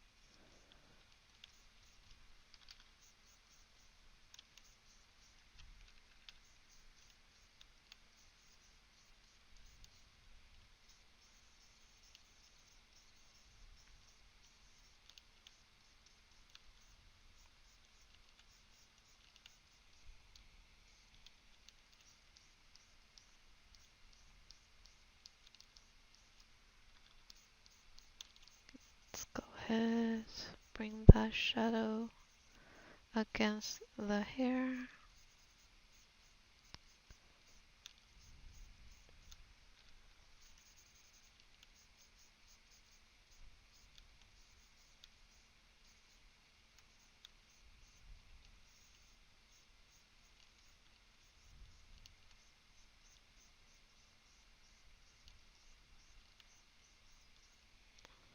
Alright, I think the hair looks a lot cleaner now. And still it looks more 3D. Okay, let's call it here. There's some lines poking through, which we're going to take care of now. I'm going to minimize the lines for the ear first, and then next this part of the face, and then this glove right here. Okay, the hair is good to go. Now is the golden part. The golden ring right here. I did simplify his outfit. It's way more detailed than this in the game, of course.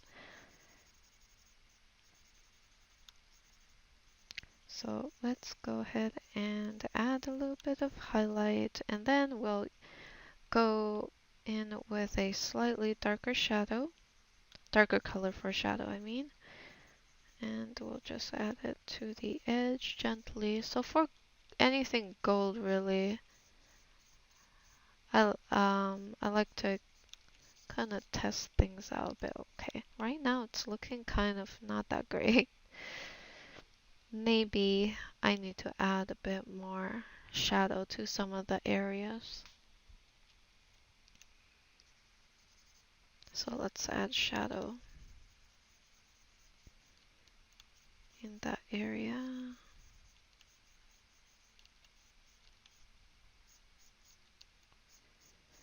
And let's add some, yeah, like that. It's starting to look a bit more reflective, so I needed to add more contrast with sharp shadow.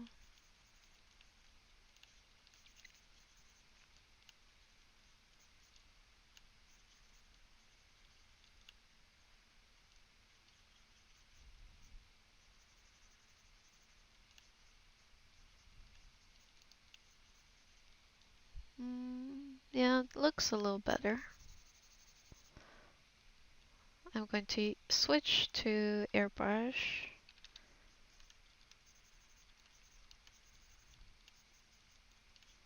Let's add a tiny amount of shadow right in that area. It's starting to look shiny at least. Now that it's looking shiny, I will take the lasso tool, select that part, make it even brighter. And that should make that look a lot shinier. Alright. Now that that's done, let's move on to the scarf, which is white fabric. So I'm gonna add drop down shadow first, coming from the golden ring on top of the scarf. Then we will move on to just adding some light amount of shadow. Man, I've said shadow so many times already. Let's add focus. We will focus the shadow around the fold lines of the scarf. Let's add highlight to the top.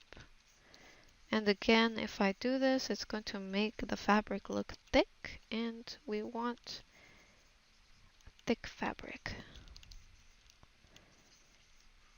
And I'll just highlight that edge there with the highlight, enhance the thick fabric look.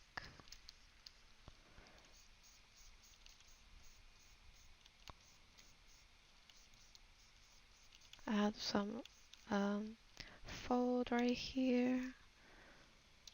I think that should do it. This is like a texture that I put on there. Alright, now that that's done, time to do his shirt. I'm going to use a slightly darker color, and I'm going to start by adding some ripples to the shoulder part. Well, he's kind of covered up a little bit, so I guess I don't have to worry too much about it. But even though he's short and, well, shorter and thinner, I still want him to have some muscles. So I'm going to try to render him out with more anatomy details. Hopefully that's gonna make him look a little bit more manly, because he does have a pretty cute face.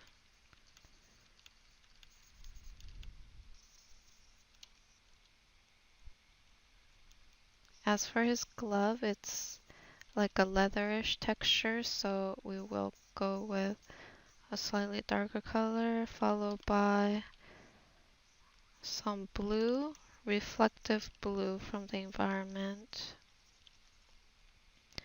And then like a pale, almost whitish highlight. And that should make the glove look like leather.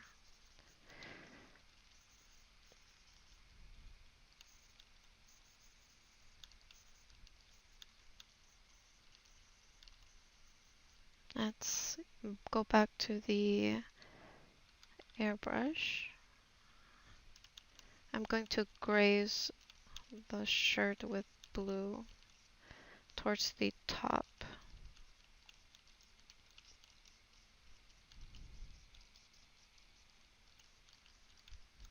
And then let's go ahead and add some wrinkles.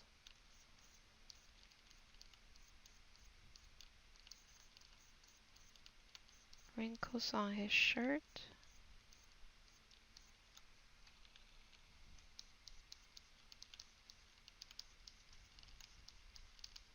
Oh.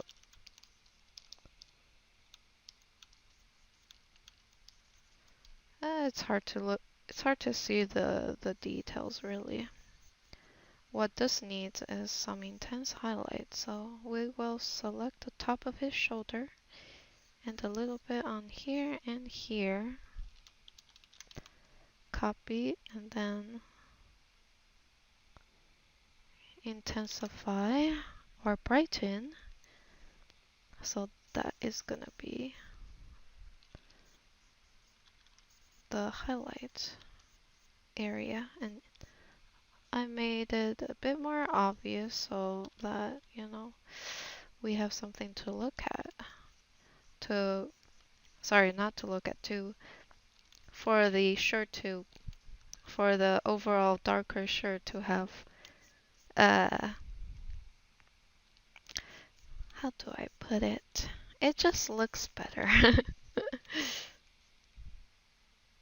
So we can do a little before and after, and yes, it does make this look better. It makes him have more chest, makes him have more of a larger frame despite his small build. That makes no sense, but it enhances his shoulder width, even though I try my best to give him a very slim figure. Okay. That sure looks very comfortable. But yeah, I was going for more like a velvety texture shirt. So this ended up working out. Back to the glove. Let's go back to the arm and we'll just give it a little bit of blending.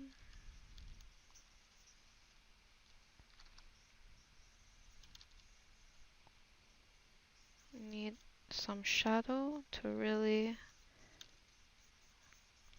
give more volume contrast. I also need to ease up on the lines on the inside of the arm, make it more subtle.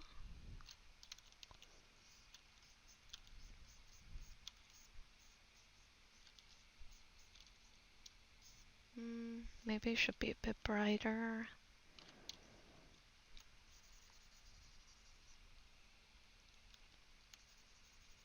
But I don't know about that.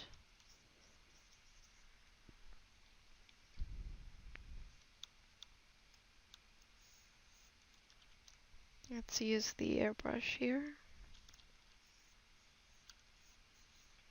Add a bit of veins. This always helps make the male character a bit more manlier. Despite the, the thin frame and stuff. Just having a little bit of it, of course. Grab this. Grab the highlight from his neck. Brush it on his hand.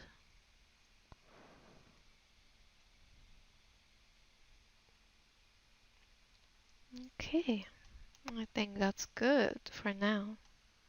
Alright, now we can go back to Nuviet. Nuviet? Nuviet. Sounds like a French name. Is he French? Well, the name sounds like a French name. Okay, let's go back. And we're gonna work on that face of his. His face needs to be super pretty though. So that is the goal for us.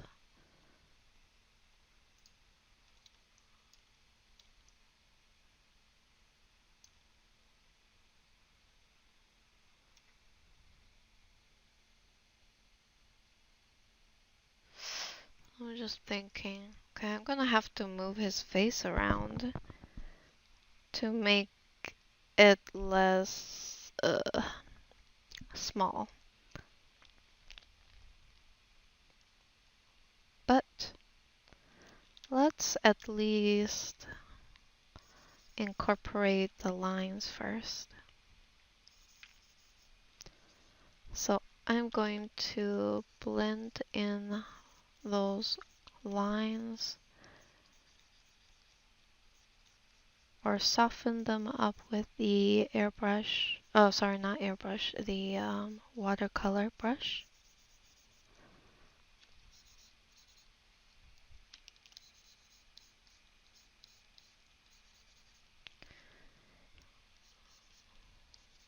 Once it's softened up, I'm going to merge it down. After it's merged down, we create a new layer and then we paint over it.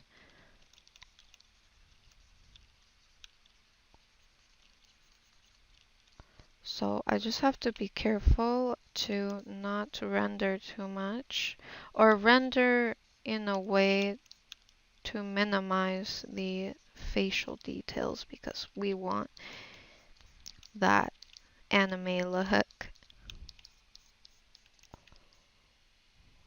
And part of the anime look is having your face overexposed. Okay. Now, let's grab the whole face, copy, paste. I'm going to make it smaller and then move it around.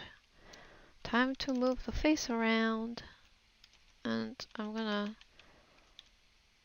okay. I'm looking at the small preview. And we have to just basically gauge it like this.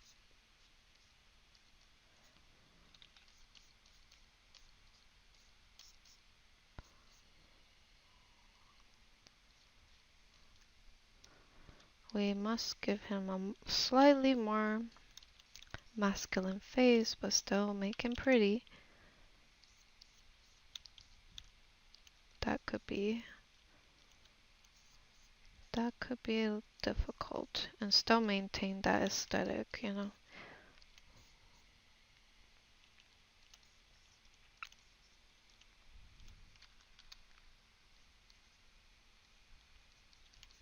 Add some shadow underneath that nostril.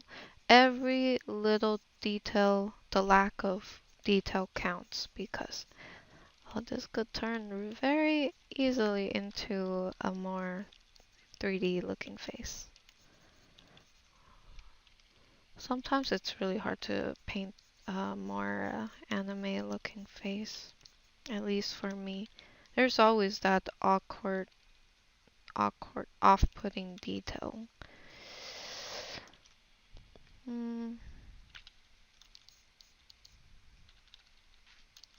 Let's try a bit of shadow there. I'm looking at the small preview. Based on the small preview, it's good, but yeah, we never know. Sometimes I go back and forth a few times and not sure. The face is a bit too round on this side, so I have to somehow flatten this cheek right here. So maybe we will add like a blush here.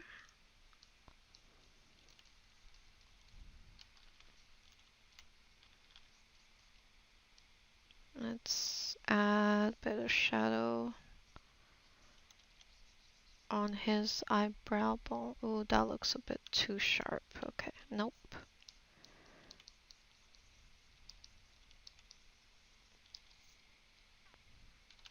I have to keep looking back and forth.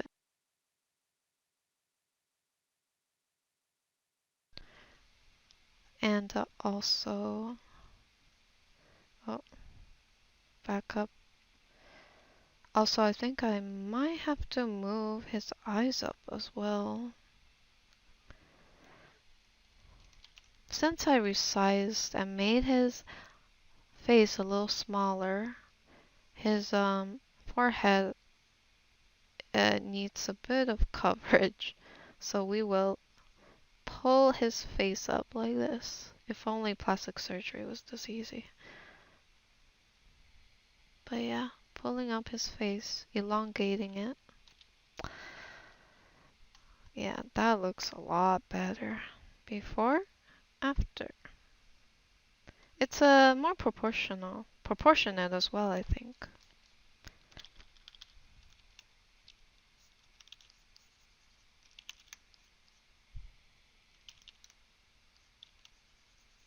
Can I add shadow underneath here?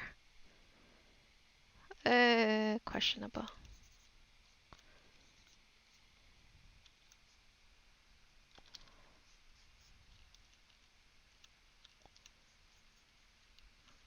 to sculpt out this nose.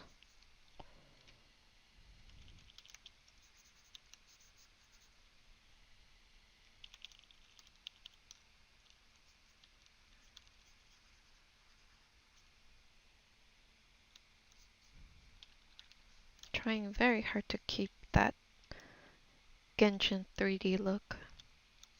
I think I might have to integrate the hair a little better. Right now, his hair look like a cheap wig because of the hairline. It's not blended in properly. So let's try to blend that in somehow. So I'm going to use this tool right here, the smudge tool, and we are going to smudge his hairline in.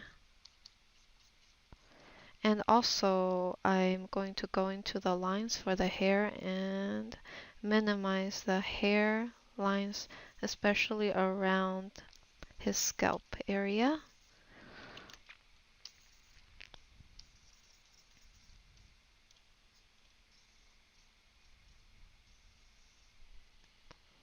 Yeah, his hairline's looking better, and then we'll just gradually somewhat blend it in bit by bit. Oh, whoops, I dragged the hair down in the wrong area. Alright, so let's do it like this. It's getting there. I wonder if I can. I'm gonna take the whole, select the whole face, and I just want to drag this jawline a little bit lower, like more of a squarish jawline.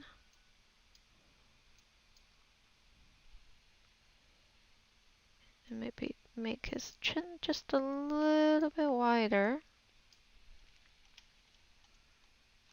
Oh yeah, that's it. Ooh, he looks so good. Well, actually, let's not get too excited. We have to flip him. You know when you get really excited because, oh, it looks really good, and then you flip and it's like a total disaster. Yeah. Okay. I mean, it's looking pretty good for myself. I think it's looking good. But now the issue is that hairline. After flipping him, I would like to readjust the hairline. I think it could be better. So we will just readjust, and hopefully it looks better after I do. Maybe this eye is a little bit too high. Let's move the face up a bit, and then I'll just select this eye and move that eye down. Okay. And then we will, okay. See, I flipped the canvas and now look at his face. I need to fix it. It looks a little lopsided. I'm gonna fix that face up later. You know what? It was better before. So let's do like an in-between. We can lower it just ever so slightly. March down, and then I would like to work on the mouth now.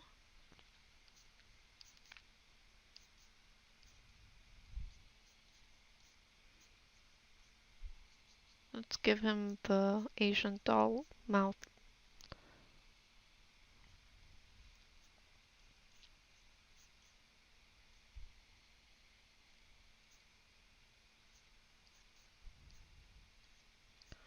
I want him to have a slight grin though.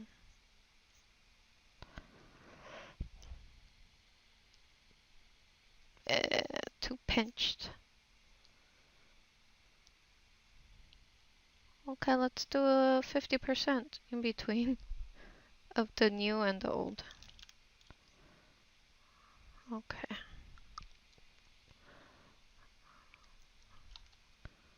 Now that that's done, let's keep working on the eyebrows.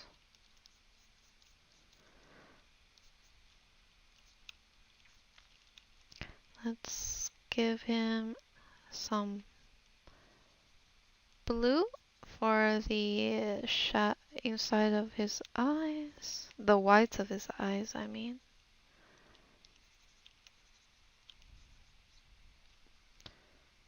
And let's use a slightly darker color for the shadow of his nostril, and of course I have to blend that even more afterwards, so you know, we can't have nostrils being too visible with this style. No, we can't. It's better if they're invisible, but we have to have a hint of it.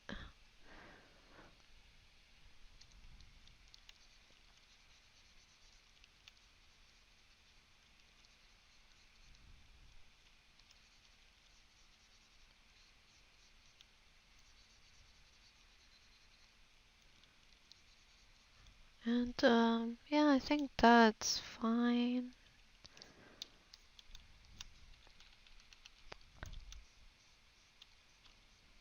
Let's add a tiny bit of highlight there.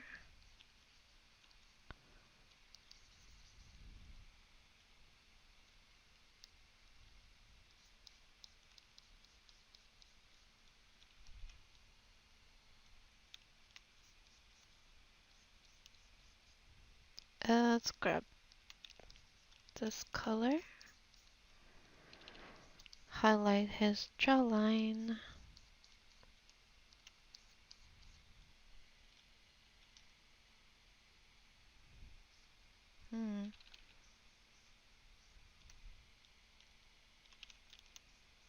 Let's merge down, create a new layer, and we'll ease in a bit of blush. Ease it in. Might not look that great. I think what I'll do is reduce it. Lower the opacity for that. Yeah, the face looked better though.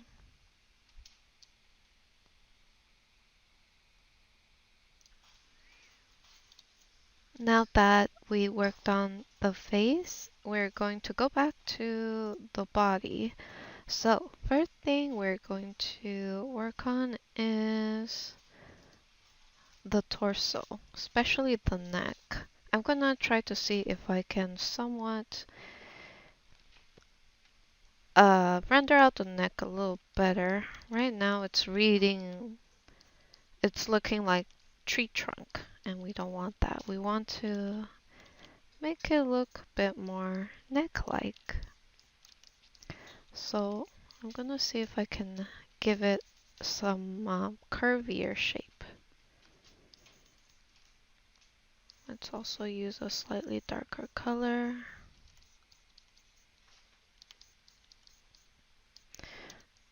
I might also need to raise the neck up, the collarbone especially. So I will just select those two layers and then my body layer and bring it up. Actually, wait.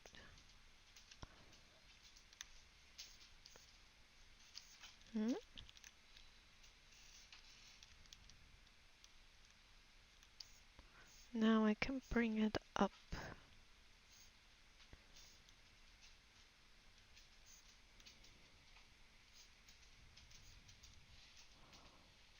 Okay, that way it makes his neck look a bit thicker too.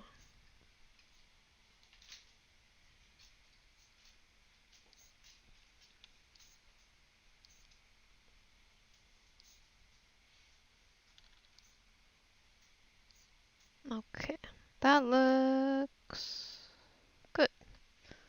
after I moved up the neckline, I'm going to use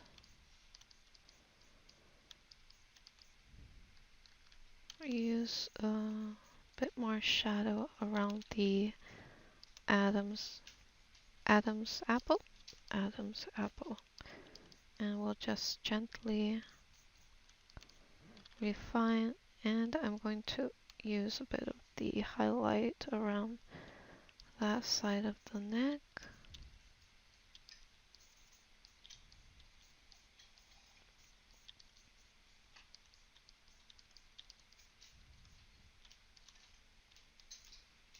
Let's use a slightly darker color, and we'll just accentuate some of the areas that's supposed to be in shadow.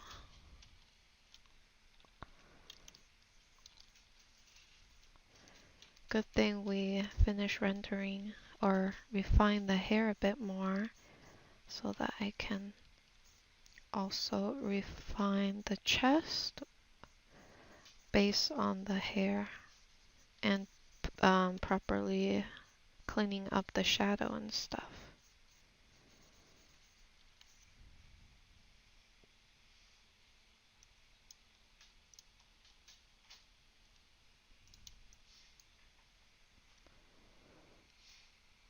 Let me also break this up a bit.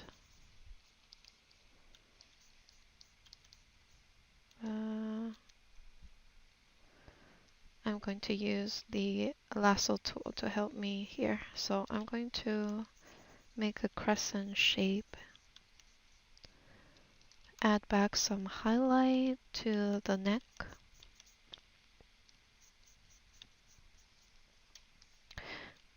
And then emphasize the dip in the collarbone here.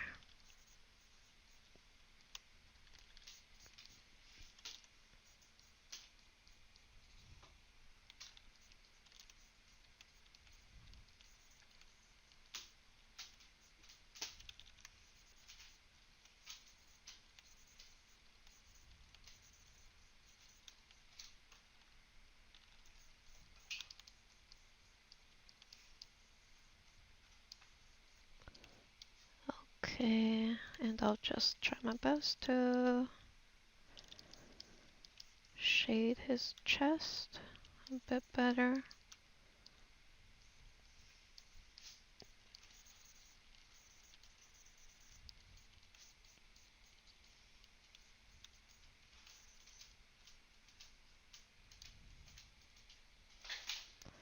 I wonder how it would look if I use multiply to add shadow and then I put a gradient like this on the chest.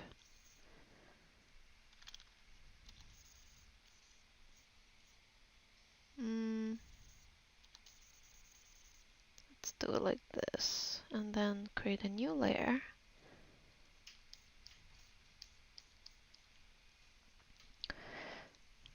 Let's grab some highlight and I'll just place the highlight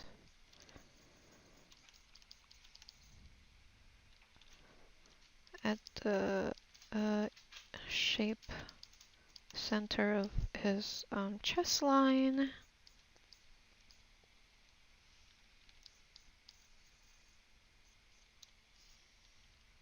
Let's see if I can actually put a bit more shadow here.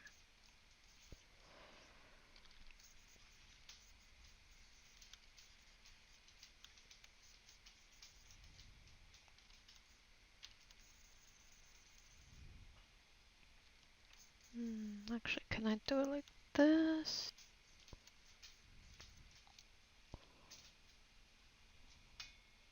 Yeah, I think it's a bit more emphasized, which is what I want.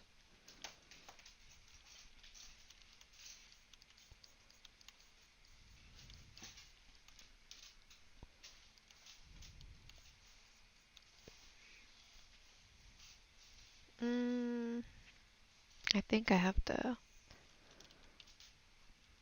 have to do a little before and after to see if that was a good idea. Okay, so before, after.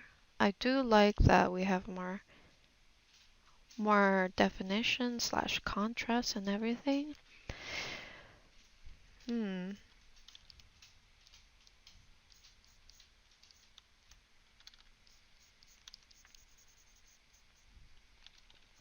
Let me add just a bit more to it, and also probably switch up the colors to more of a pinkish shade, and then make it a little bit more highlighted.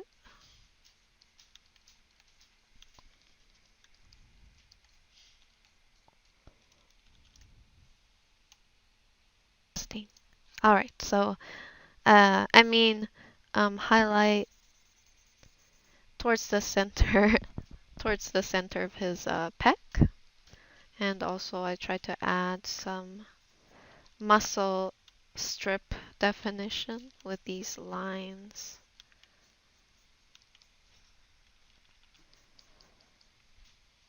Okay, now we can do the before and after again, and yeah, definitely looking a lot better if I look at the smaller preview.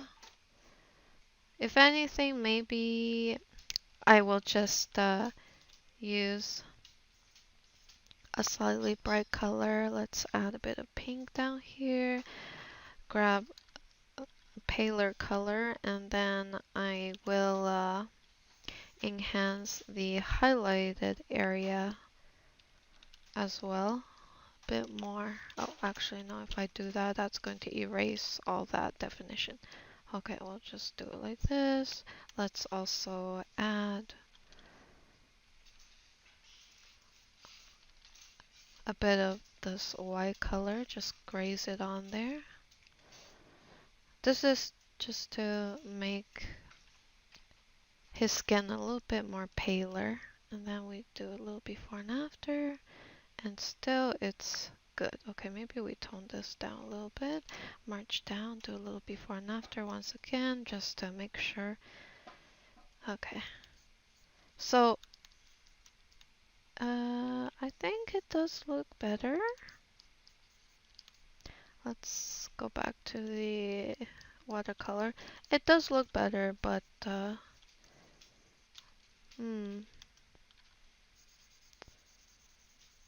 I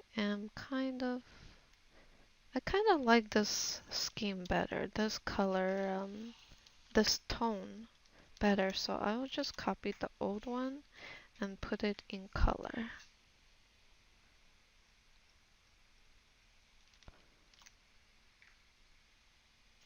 So it looks like that. And then what I'll do is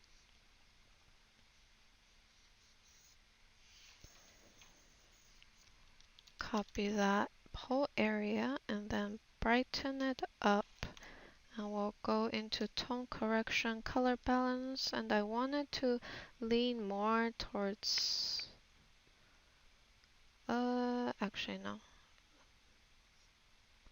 Yes, lean towards cyan, which is bluish.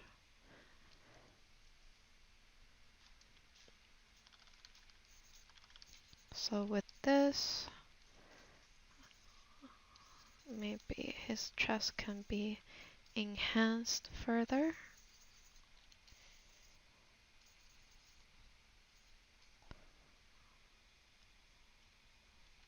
Merge down.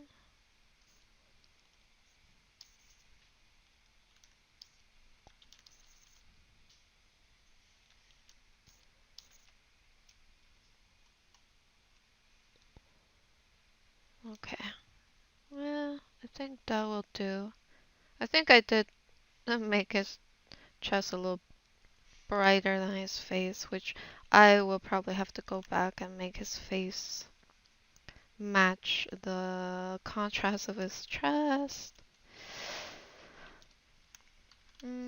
Okay, before I call it for the chest rendering, I would like to just clear up that shadow right there, make it a bit paler. Alright, so now we will commit and we will merge down this new paint over that we just did. So now no back C's, only forward C's. Alright, so onto the jacket itself.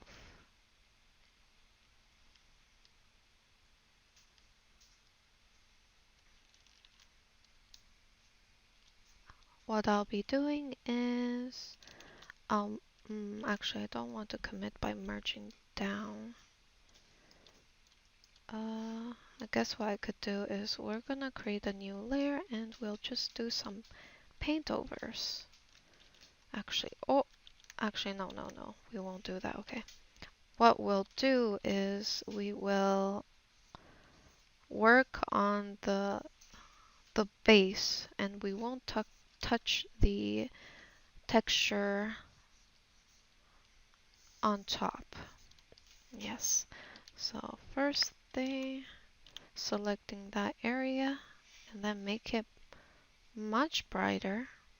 This is gonna be like the highlight. We're aiming for like a light source on top of the character, and it's casting some nice bright light on the jacket especially. And so that side of the jacket is lit up kind of. Using the airbrush, we're gonna grab like a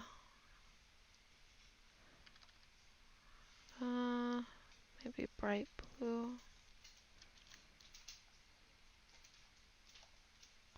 And using it, I'm going to enhance some of the blue color of the jacket.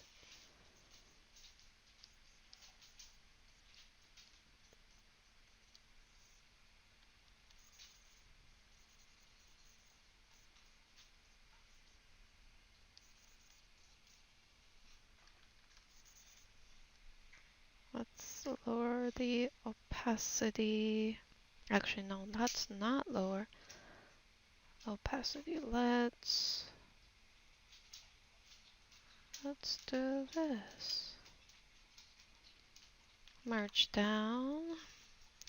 Okay, next thing we're gonna work on is the shirt. So now that we have everything kind of rendered out one time, we can now go back to the shirt and see if we can spice things up or enhance the shading of the shirt. I'm fairly happy with the contrast already, but let's see if we can make it better. So basically we will just go ahead and kind of just create a bit more contrast, I suppose.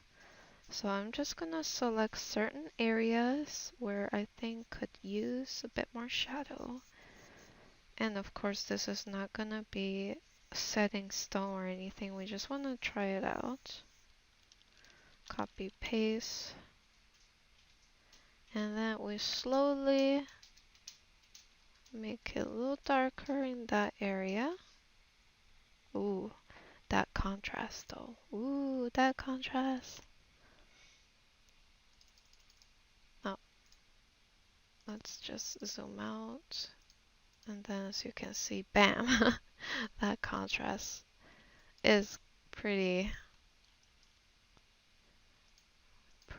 good. I like it. But that's not the finished step. So after we do the adjustment, we must blend the new contrast into the old and somehow basically make it both fit together.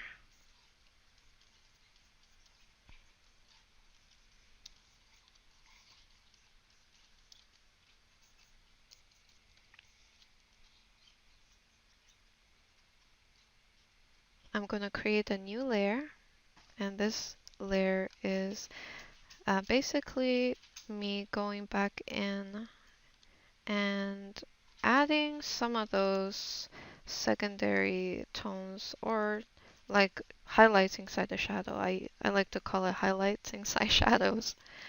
Is just there to kind of ease the shadow in more, because sometimes when I do the intense contrast, the contrast needs to be blended in a bit more, or it might be a bit too much.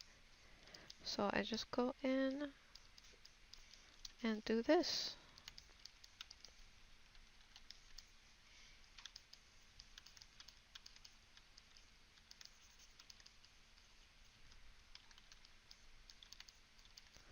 And over here, I think I could probably use a little wrinkle.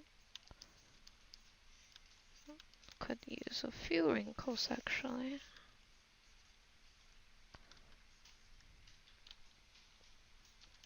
Might be a bit too dark now.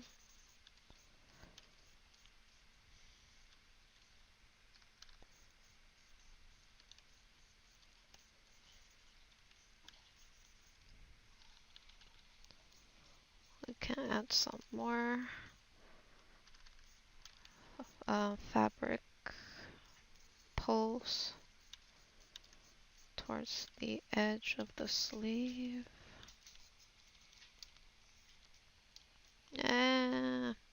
I look at the small preview and I'll go back to before because it doesn't read that well.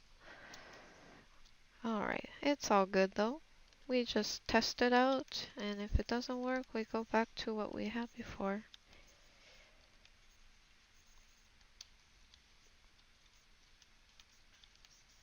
We'll continue with this, and this time I can start adding in some of that shadow.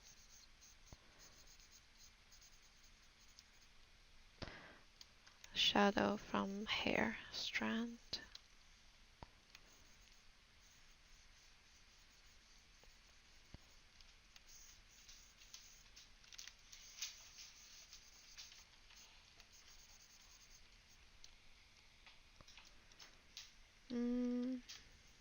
Let's see how it looks if I made this part completely dark.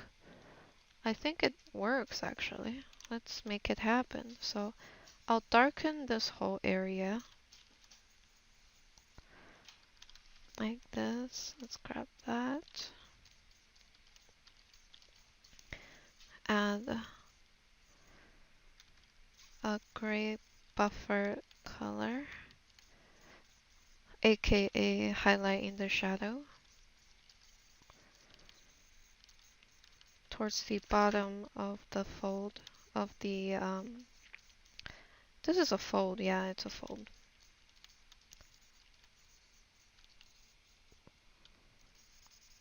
So this whole part is gonna be shaded. Maybe we can have peaks of highlight, just little specks of highlight on the high point of the fold, like this. But that should be it. And then we will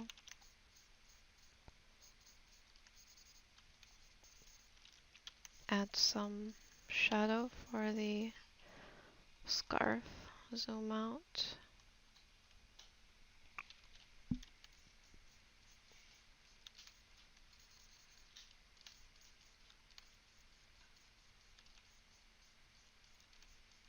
And we'll just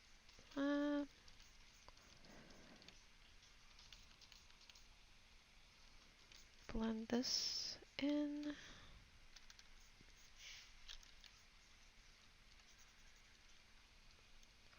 Do a little before and after. Do a little before and after again. Before, after. Just to see how it's going, if it's good or not. I think on the sleeve here might be a bit too much, so I'll just remove that part. Same with that area. but the contrast I have towards the top portion is good. So I think I'll keep it like this. And then even I would like to enhance the yellow color from this side. So I'll just copy paste, and then we will go into tone correction, color balance, highlight, and enhance the yellow and red, and then enhance the brightness next.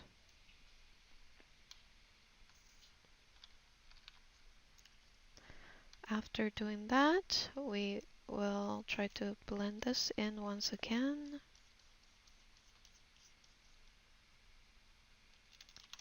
Merge down, use the airbrush. Let's add back in some of this bright warm tone.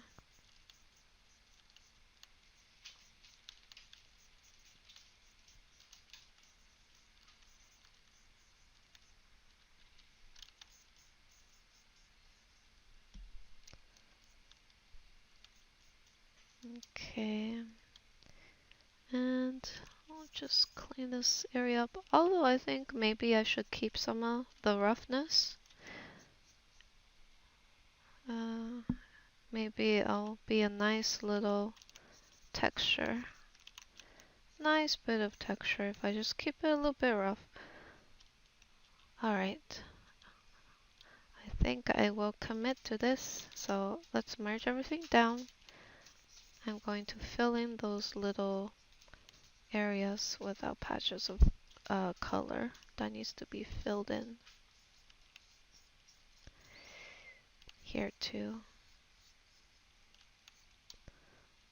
After that, I'm going to clean up the hand line, as well as this part right here.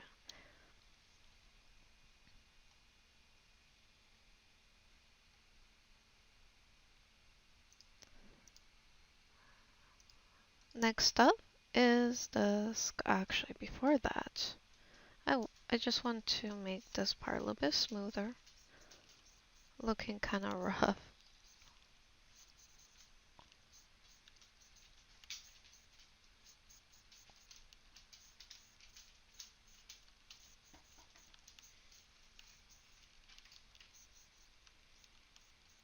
Let's make sure this is cleaned up as well.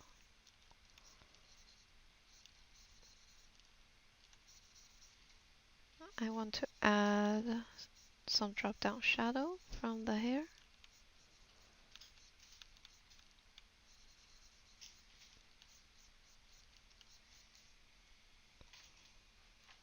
Zoom out and zoom out. Needs to be cleaned up. If I zoom out, I have to make sure to clean this. Make it sharp. Next up, finally moving on to the scarf. Alright, let's go ahead and add those drop down shadow from the hair on top of his scarf.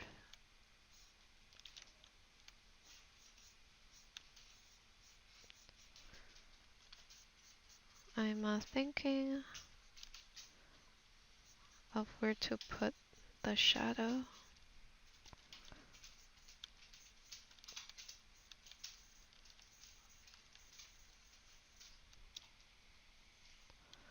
That's good. Here is fine as well. I'm going to create a new layer, clip down, airbrush. I want to add a cool tone undertone in.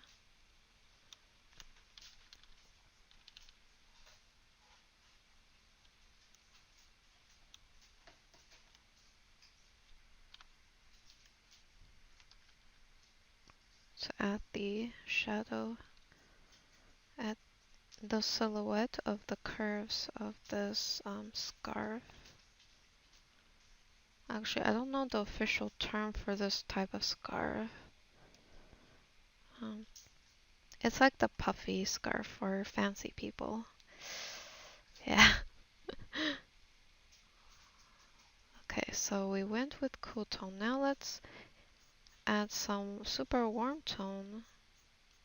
I'm going to lower the opacity after so it won't be as crazy. Lower the opacity. I'm going to play around with the colors now. Yeah, I think this is the best.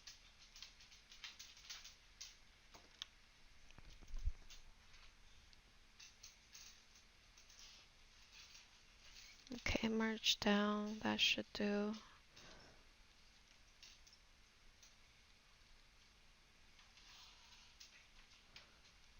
I'm going to merge this down.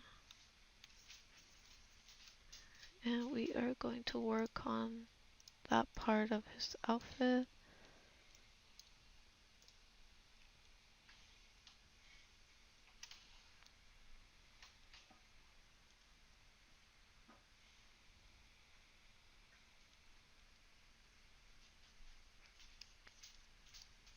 Let's go into here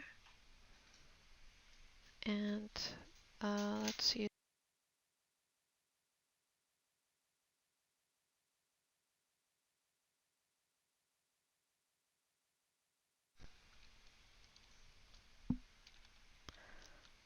I'm gonna grab a highlight and just kind of highlight towards the top area of that jacket. I want to find a placement for this so it looks like a nice sheen on the jacket. So maybe here.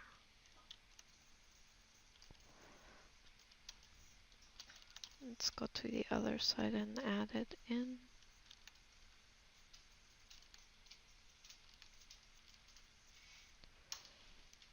We'll go use the airbrush. Select that area so I can darken it and then bright. Should I do it like this?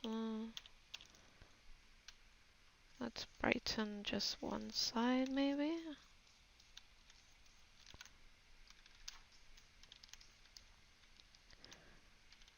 Let's use a slight bit of warm tone towards the inside.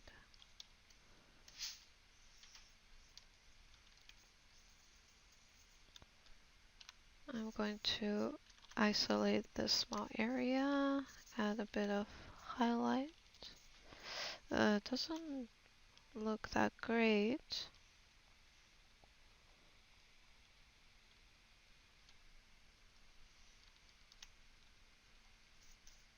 Let's enhance, or actually not enhance, but darken the shadow.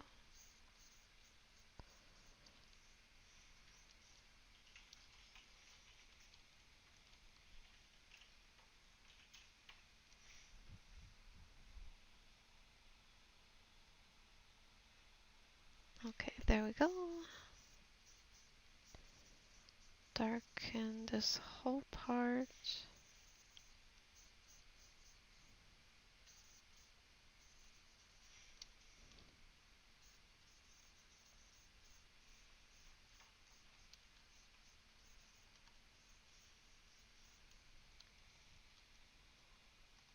Alright, that should do it. I'm going to go into body this time and I want to lessen the appearance of these lines.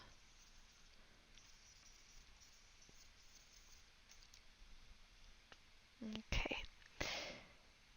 Pants, the pants are pretty decent, but I want to see if I can just enhance it slash make it look a little better with a bit of blue.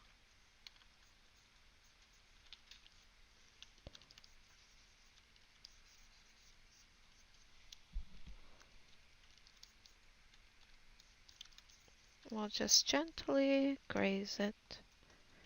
Graze upon it.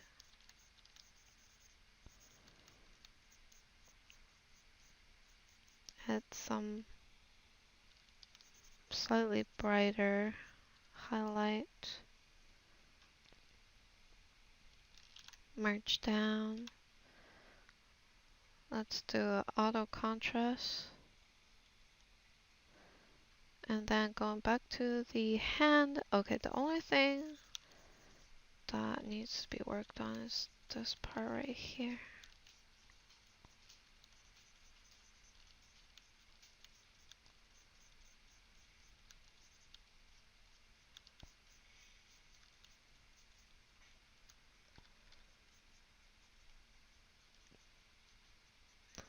And I'll just add some more highlight near the high point of the glove. Or I guess the area I think is the high point. And then we'll just select the finger, the knuckle area, and the top of this hand. We're going to enhance it again. Might be a bit too bright. I want to also test it out with a bit more of a warmth to the highlight. So I'll do like a little before and after, see how that look.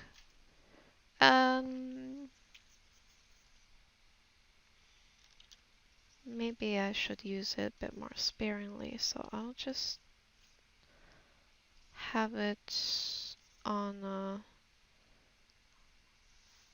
the top and kind of take away some of that intensity. Okay, merge down. Alright, I think we went over the body. And it's looking not too bad. I do, however, want to just straighten out the neck. Or make it a little thicker. Oh god. By just using the liquify tool.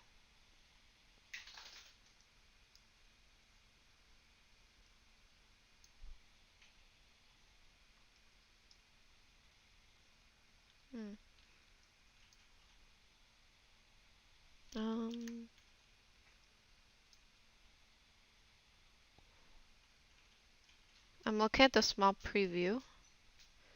And I'm just trying to balance out his neckline. Okay.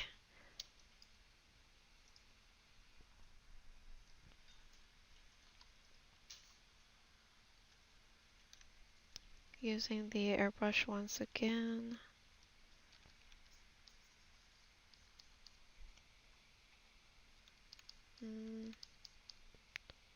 I just want to ease it in somehow.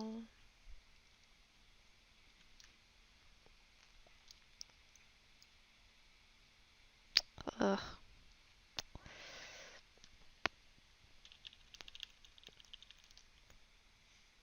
Maybe, yeah, a little bit of shadow here.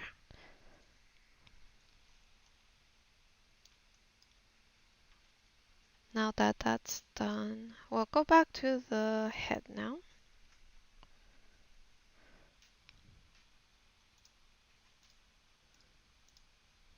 And first things first, I have to fix the hair coverage.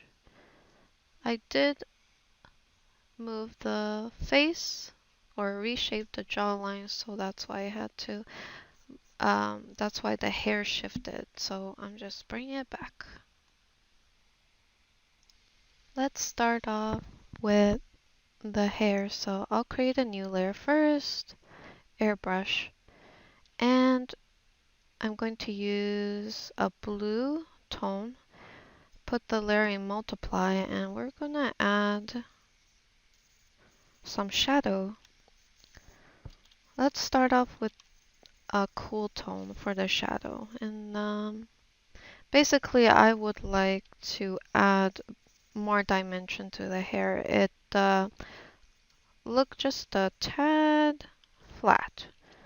So I was hoping I could enhance it somewhat. So we'll start stacking on some shadow.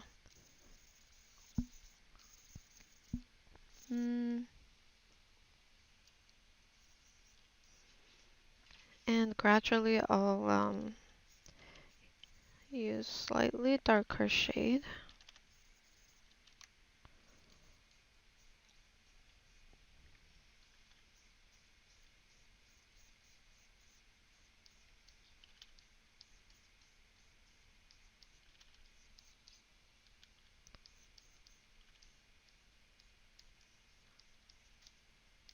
Okay, let's zoom out here. So this is what I have. It's not very clean.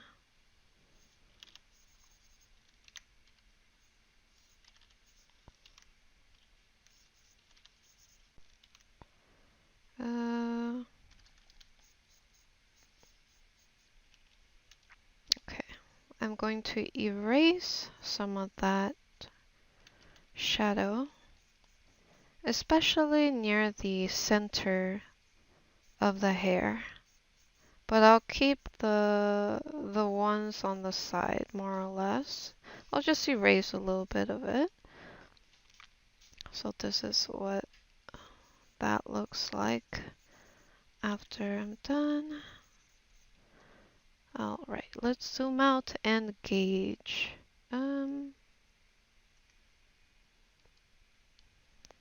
Let's change up the color a bit. So now I have to just give it a try with different tones by adjusting the hue saturation. I kind of like this one, the neon bluish color. Saturation down.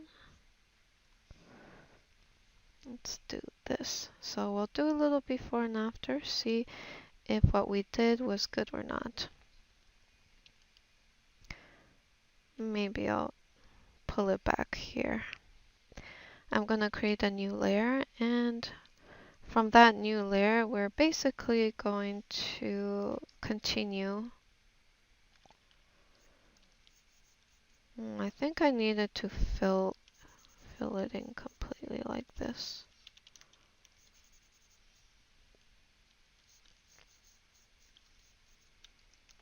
As for this top here, what I'll do is I want the top area to be more like yellow or bright warm tone in highlight. And I also want some of these areas to have that same color scheme or similar color palette.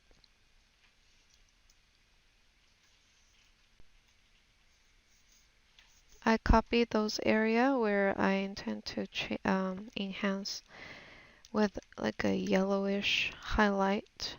So I just copy tone correction, color balance, and let's lean more towards yellow and red. And then obviously we must tone it down because it is a little bit too much, so we'll just erase parts of it.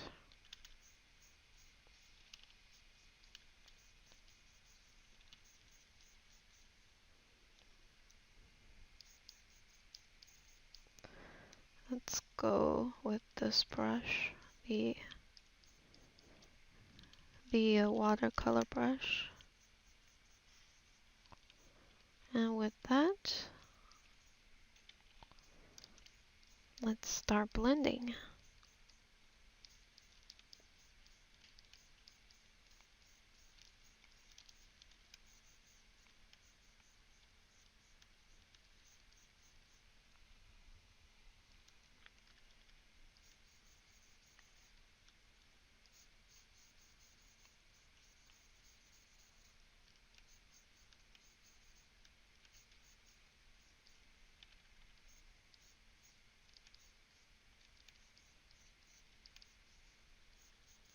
we'll just try our best to smooth things over. Grab a bit of this color, really highlight the upper portion of each hair strand.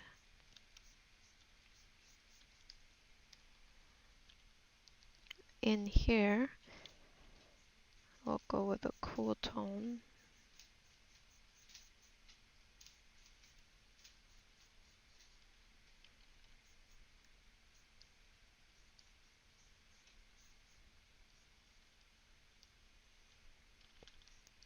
Just trying to break up the shadows slightly with a softer tone.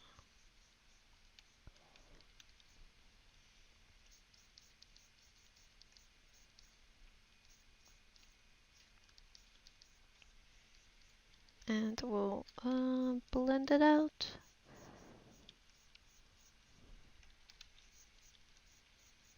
And hopefully it works. This color combination, I mean. Since it doesn't always end up working out, you know, I might have an idea and I can execute it. Sometimes it still don't work, so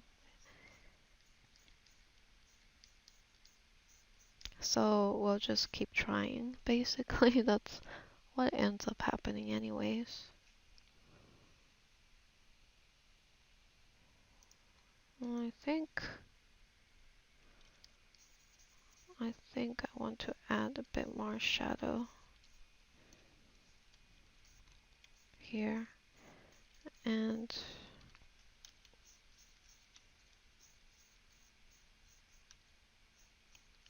around here. Sculpting out, I need to sculpt out some more hair strand texture, but in a thick way. In a anime figure way.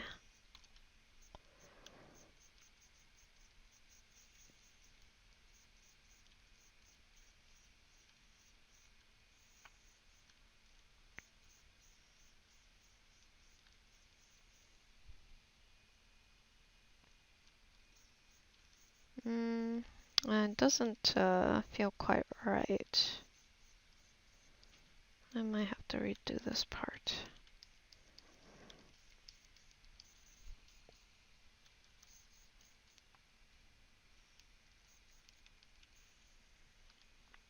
Let's use the lasso tool, darken that out, lasso tool again.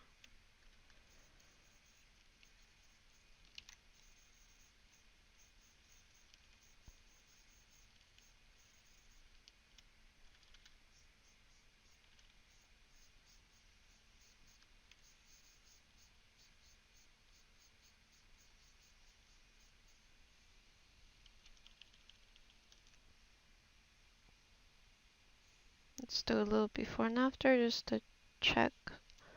Well, it definitely did add volume to his hair at least, so that was not a waste. So we'll do a little comparison before, after. It definitely did help with the softening of the hair by just adding a bit more shadow to everything and a bit more volume because there was a bit more shadow.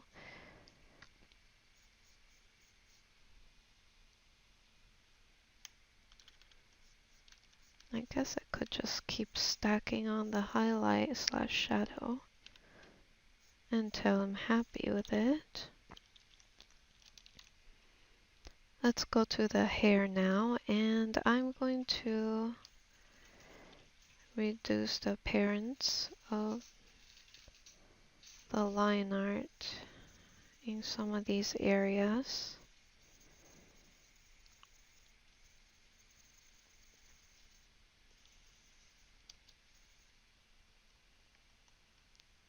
Okay. Now that that's done, I'm gonna create a new layer and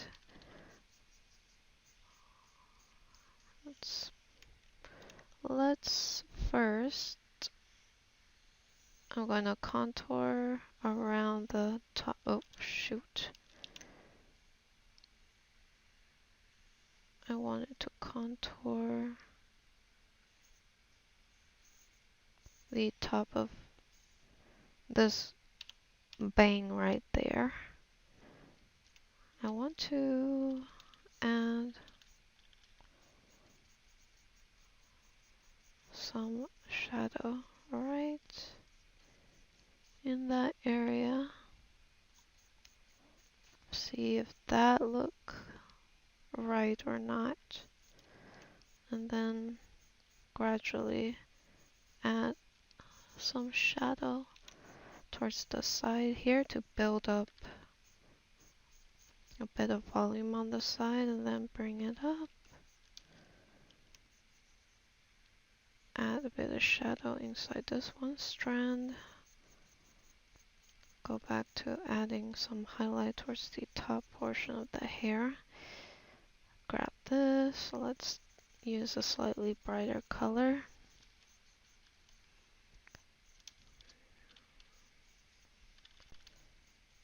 And then I'll just add a bit more volume to the rest of the blue highlighted hair.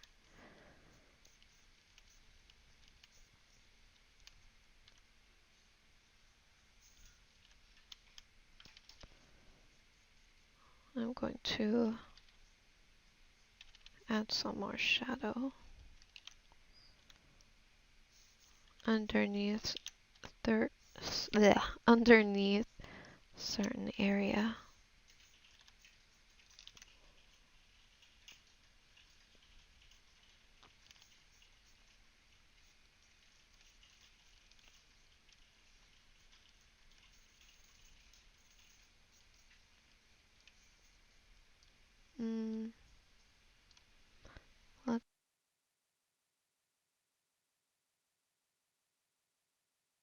Let's create a new layer to darken.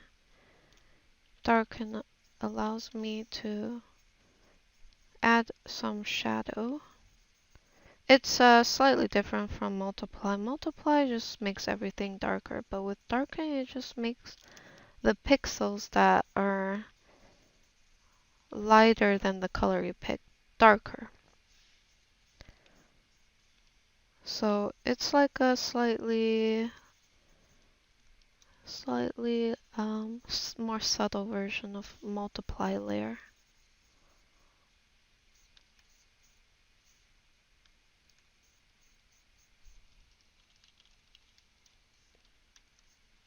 So with this, I can somewhat add a bit more shadow.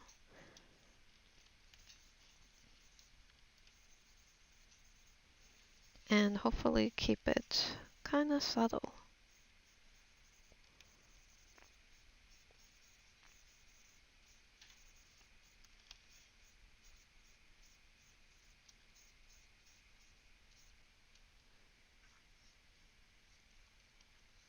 I can add a bit more shadow and hopefully make this look a bit more 3D. So if I zoom out, in combination with the first paint over on the hair and then the second, and then finally the third with some extra shadow. The extra shadow I think helps with making it look just a bit more 3D like.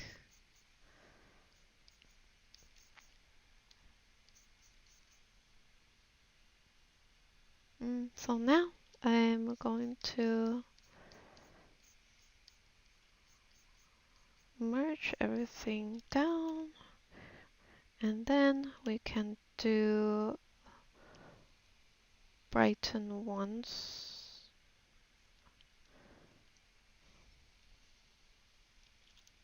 Actually, let's not darken it, or let's not brighten it.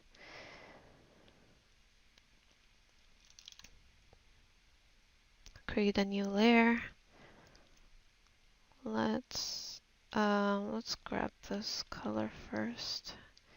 I'm going to add a shadow around the hair strand at the very edge.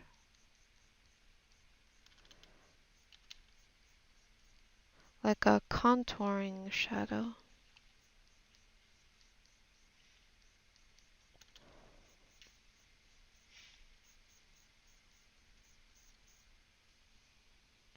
Let's zoom out here. Yep, I think that's it. Makes his hair look a bit more 3D. Everything I do, I try to make it more 3D. Add some highlight on the inner part of the hair.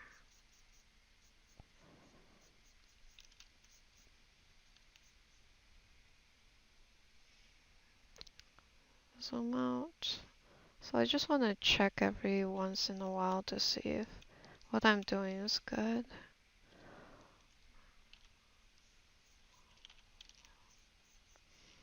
Grab. I'm going to add some shadow or clean this area up. So let's load opacity just a little, stack on another shadow. Oh, hold on. Let's do darken.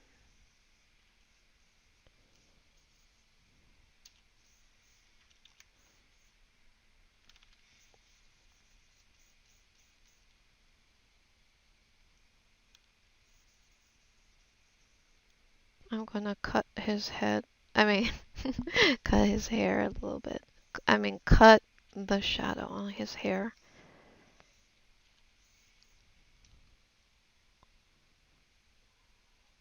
This is a good way to frame a character when you cut their hair with some shadow like this. If you think it's the head is too big or it's too big on top or lacks volume, this usually does the trick. It's one of the things that I like to do when I find that something's missing or there's not enough volume on the hair or whatever. So I give that a try. It doesn't always work, but sometimes it does.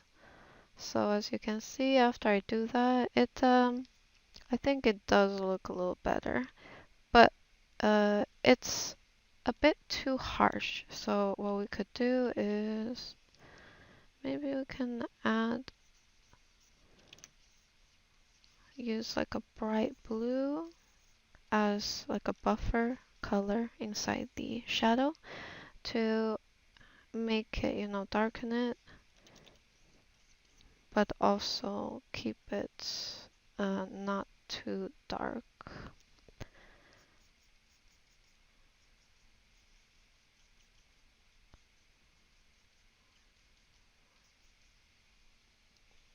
I wonder if I should also do the same to the side bangs or extending this shadow.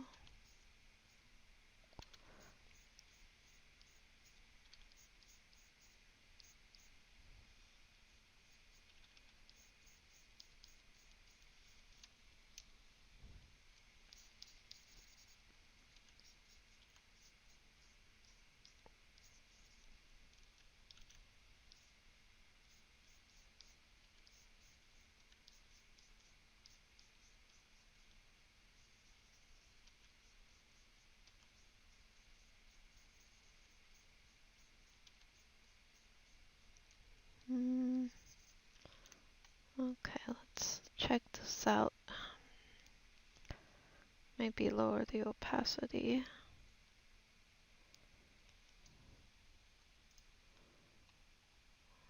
Yeah, I think that looks good.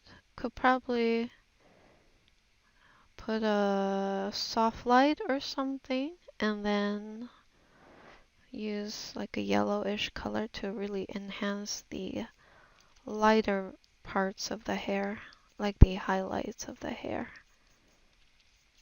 That's going to really make things pop and more 3D, hopefully.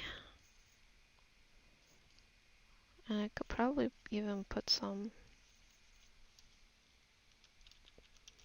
inside the shaded part, which might help with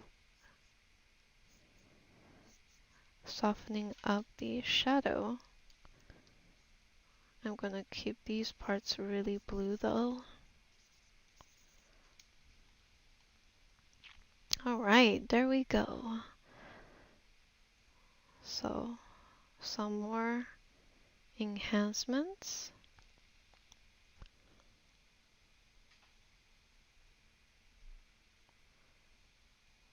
Uh,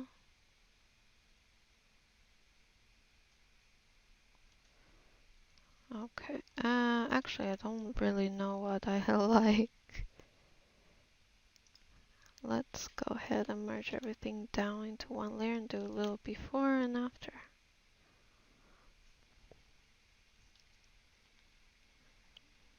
I do want to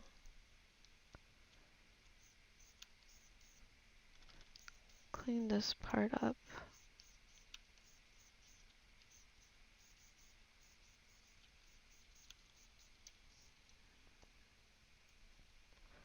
Let's lower the opacity. We can do a little in between maybe.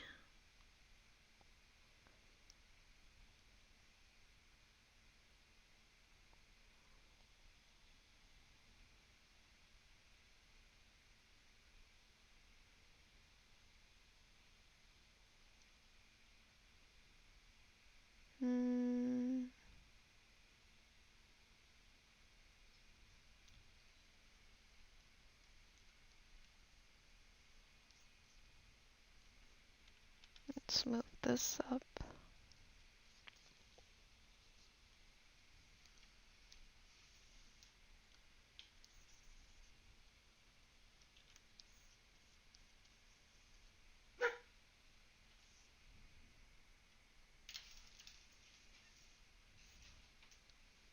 Okay, I think we'll go with this. Like a little bit of a in between maybe.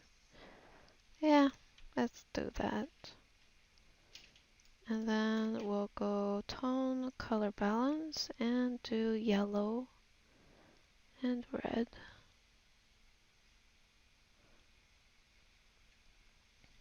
Alright, so this is what we have. So that wasn't, okay. So this is about 3 hours, I think, that we've been at this, and this is nearing completion. I just need to add a bit more detail to his face. I intended to add a collar to him and then his hair decoration on the side, which needs to be done separately. And then I also needed to add probably like his earring. I'm missing his earring, and that should be it.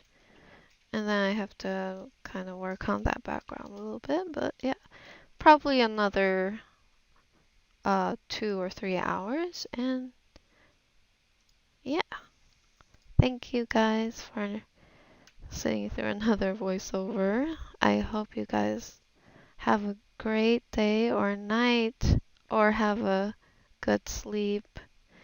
And yeah, I'll see you guys in the next voiceover. Bye guys.